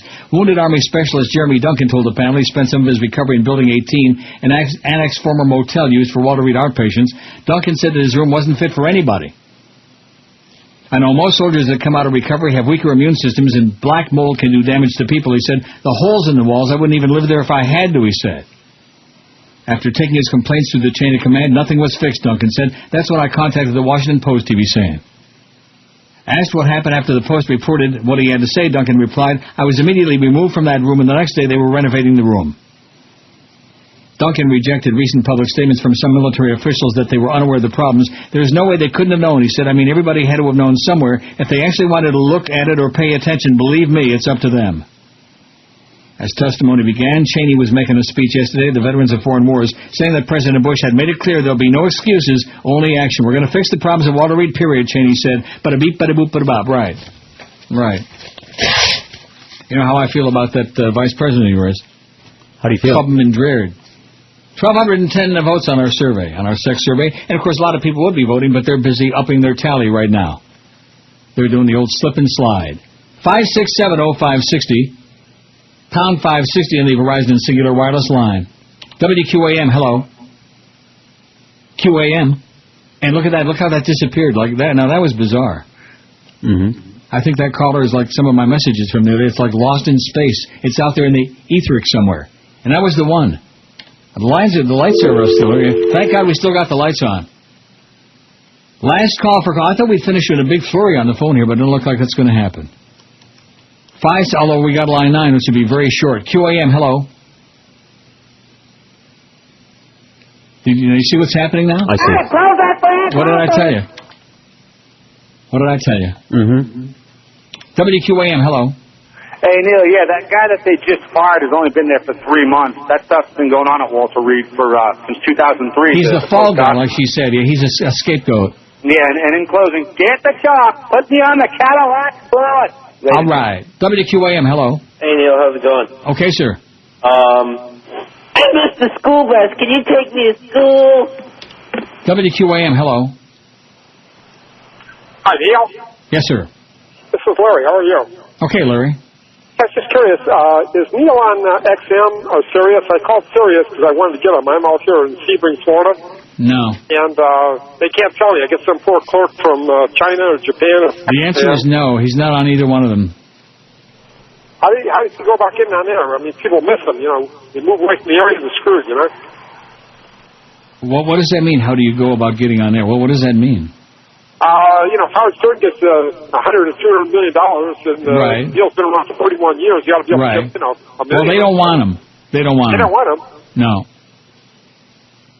Oh, yes. Okay, well, I'll catch you when I can. Really enjoy the show. Congratulations on the new anniversary last week. Okay, I'll pass it along. Okay. Thanks. Okay, thanks. Okay, bye. So anyway, Neil, Sirius and XM, get on there, okay? Yeah, I'll pass it along. Pass that right along, okay? Or just pass gas, whichever you like. 1,212 on the survey. I beg your pardon? I don't have to choose. Yeah, evidently from what it sounds like lately. Yeah, boy. Neil Guy. Absolutely.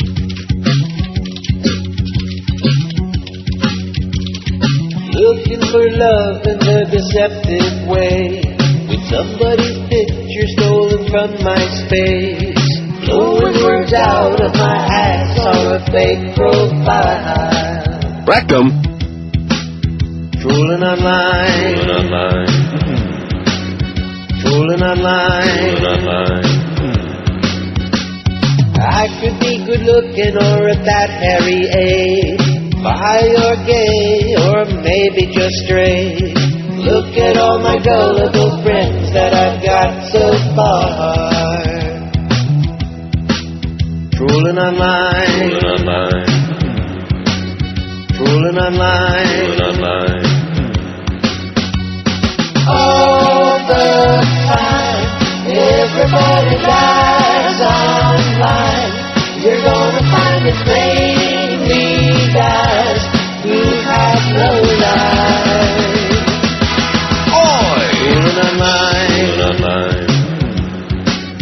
Trolling online.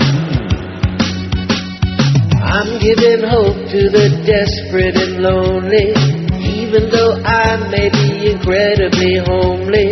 You'll never know it's my reason for nothing but lies. Trolling online. Trolling online. I don't mind. You steer your own with all fake lies. The internet's a waste of time for what you expect to find. Trolling online.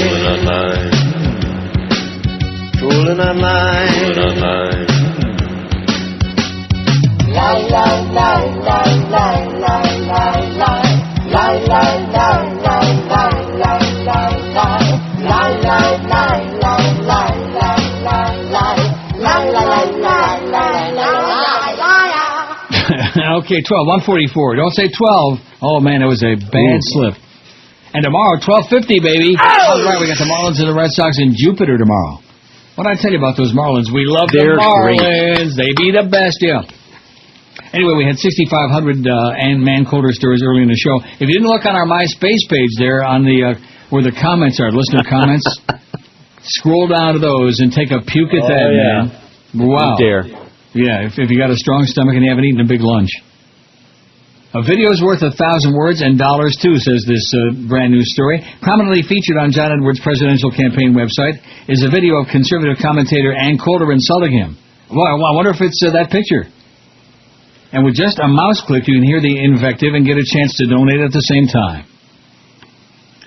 On Friday, well, we know what she said. I was going to have a few comments on the other Democratic presidential candidate, John Edwards, but it turns out you have to go into rehab if you use the word faggot, so it's kind of an impasse. I can't talk about Edwards. She said, this miserable, self-hating dyke bitch.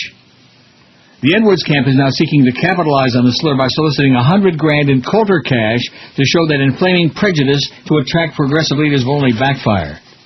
Meanwhile, conservatives were none too pleased with Coulter either.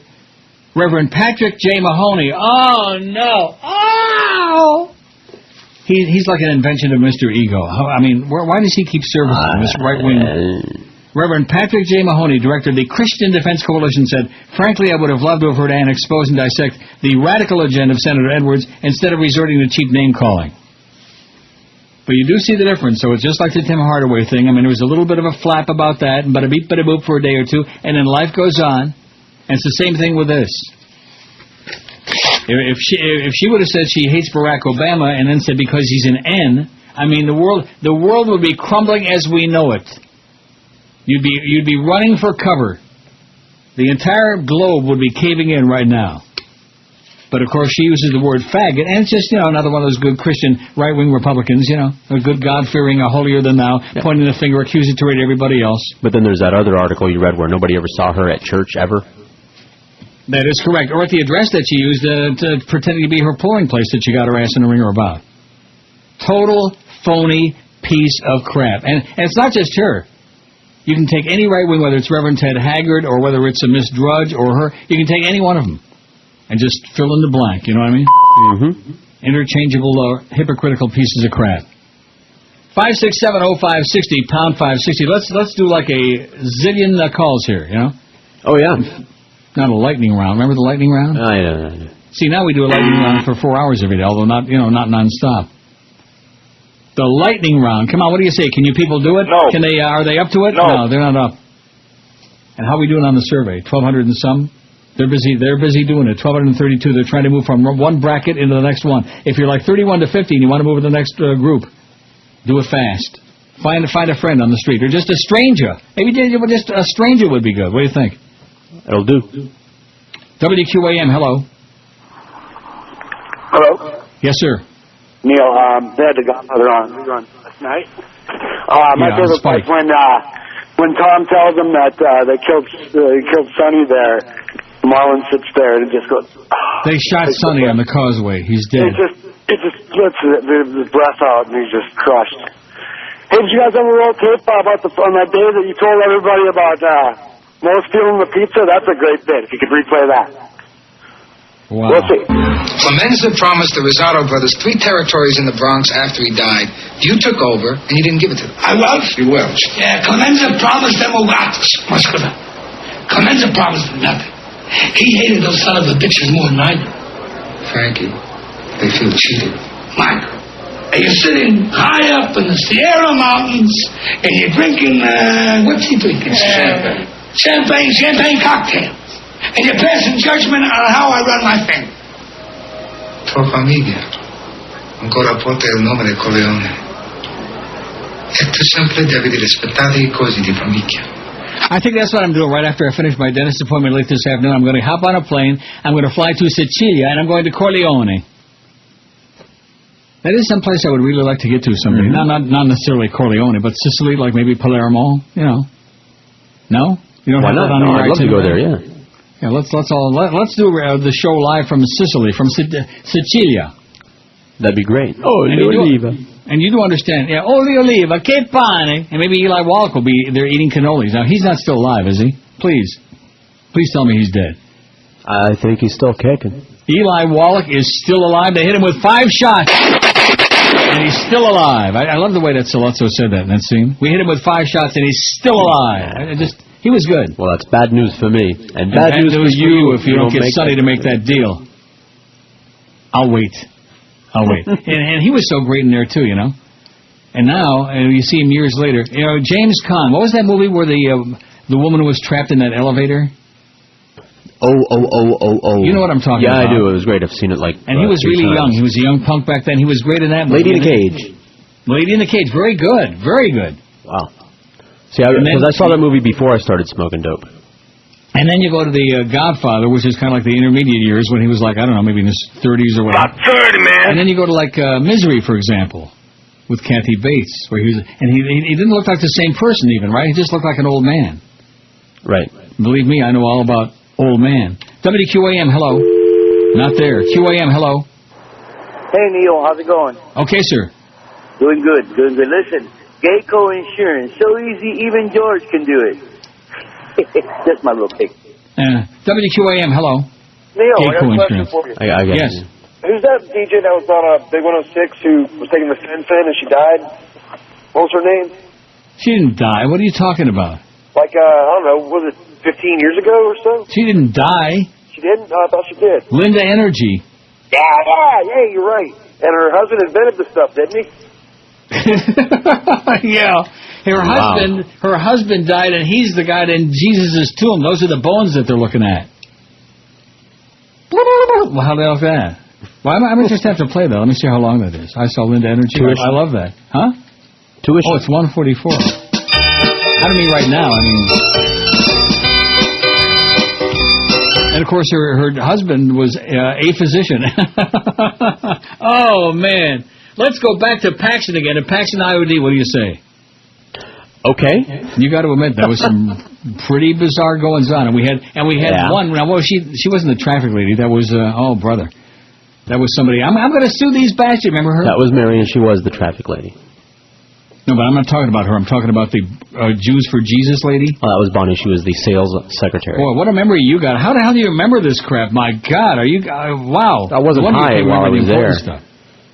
But anyway, she was the what? Sales secretary? Correct. And she was a Jew for Jesus. A Messianic Jew to you. Yeah, and proselytizing all over the building, you know? What I like to tell everybody, because it makes everybody pissed off, is they're the only ones that are actually doing it right. You know, if you claim that the Bible is the Word of God. What do you mean by that? In other words, everybody only uses half the Bible unless they're a Jew for Jesus. Oh, yeah, they're using the whole thing. That's right. In fact, you remember that spot for the meatball guy says, I can't believe I read the whole thing? That's right. The Alka-Seltzer spot. Wasn't that Alka-Seltzer? I can't believe I ate the whole thing? Yes, it was. With that spicy meatball? I wonder what Frankie Pentangeli would have thought about that. Hey, Frankie. Yeah. Yeah, sure. Have another one. Who got it? This is Neil Rogers. You're the best, Frankie. 560 QAM.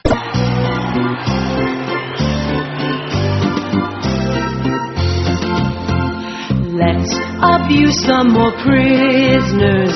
Make them scream nice and loud. All right. Get me some wires and a battery pack. Oh! I don't care if they ain't from Iraq. Should be used to the torture. 'Cause we're just playing their game. In the past, it had to be worse with Saddam Hussein.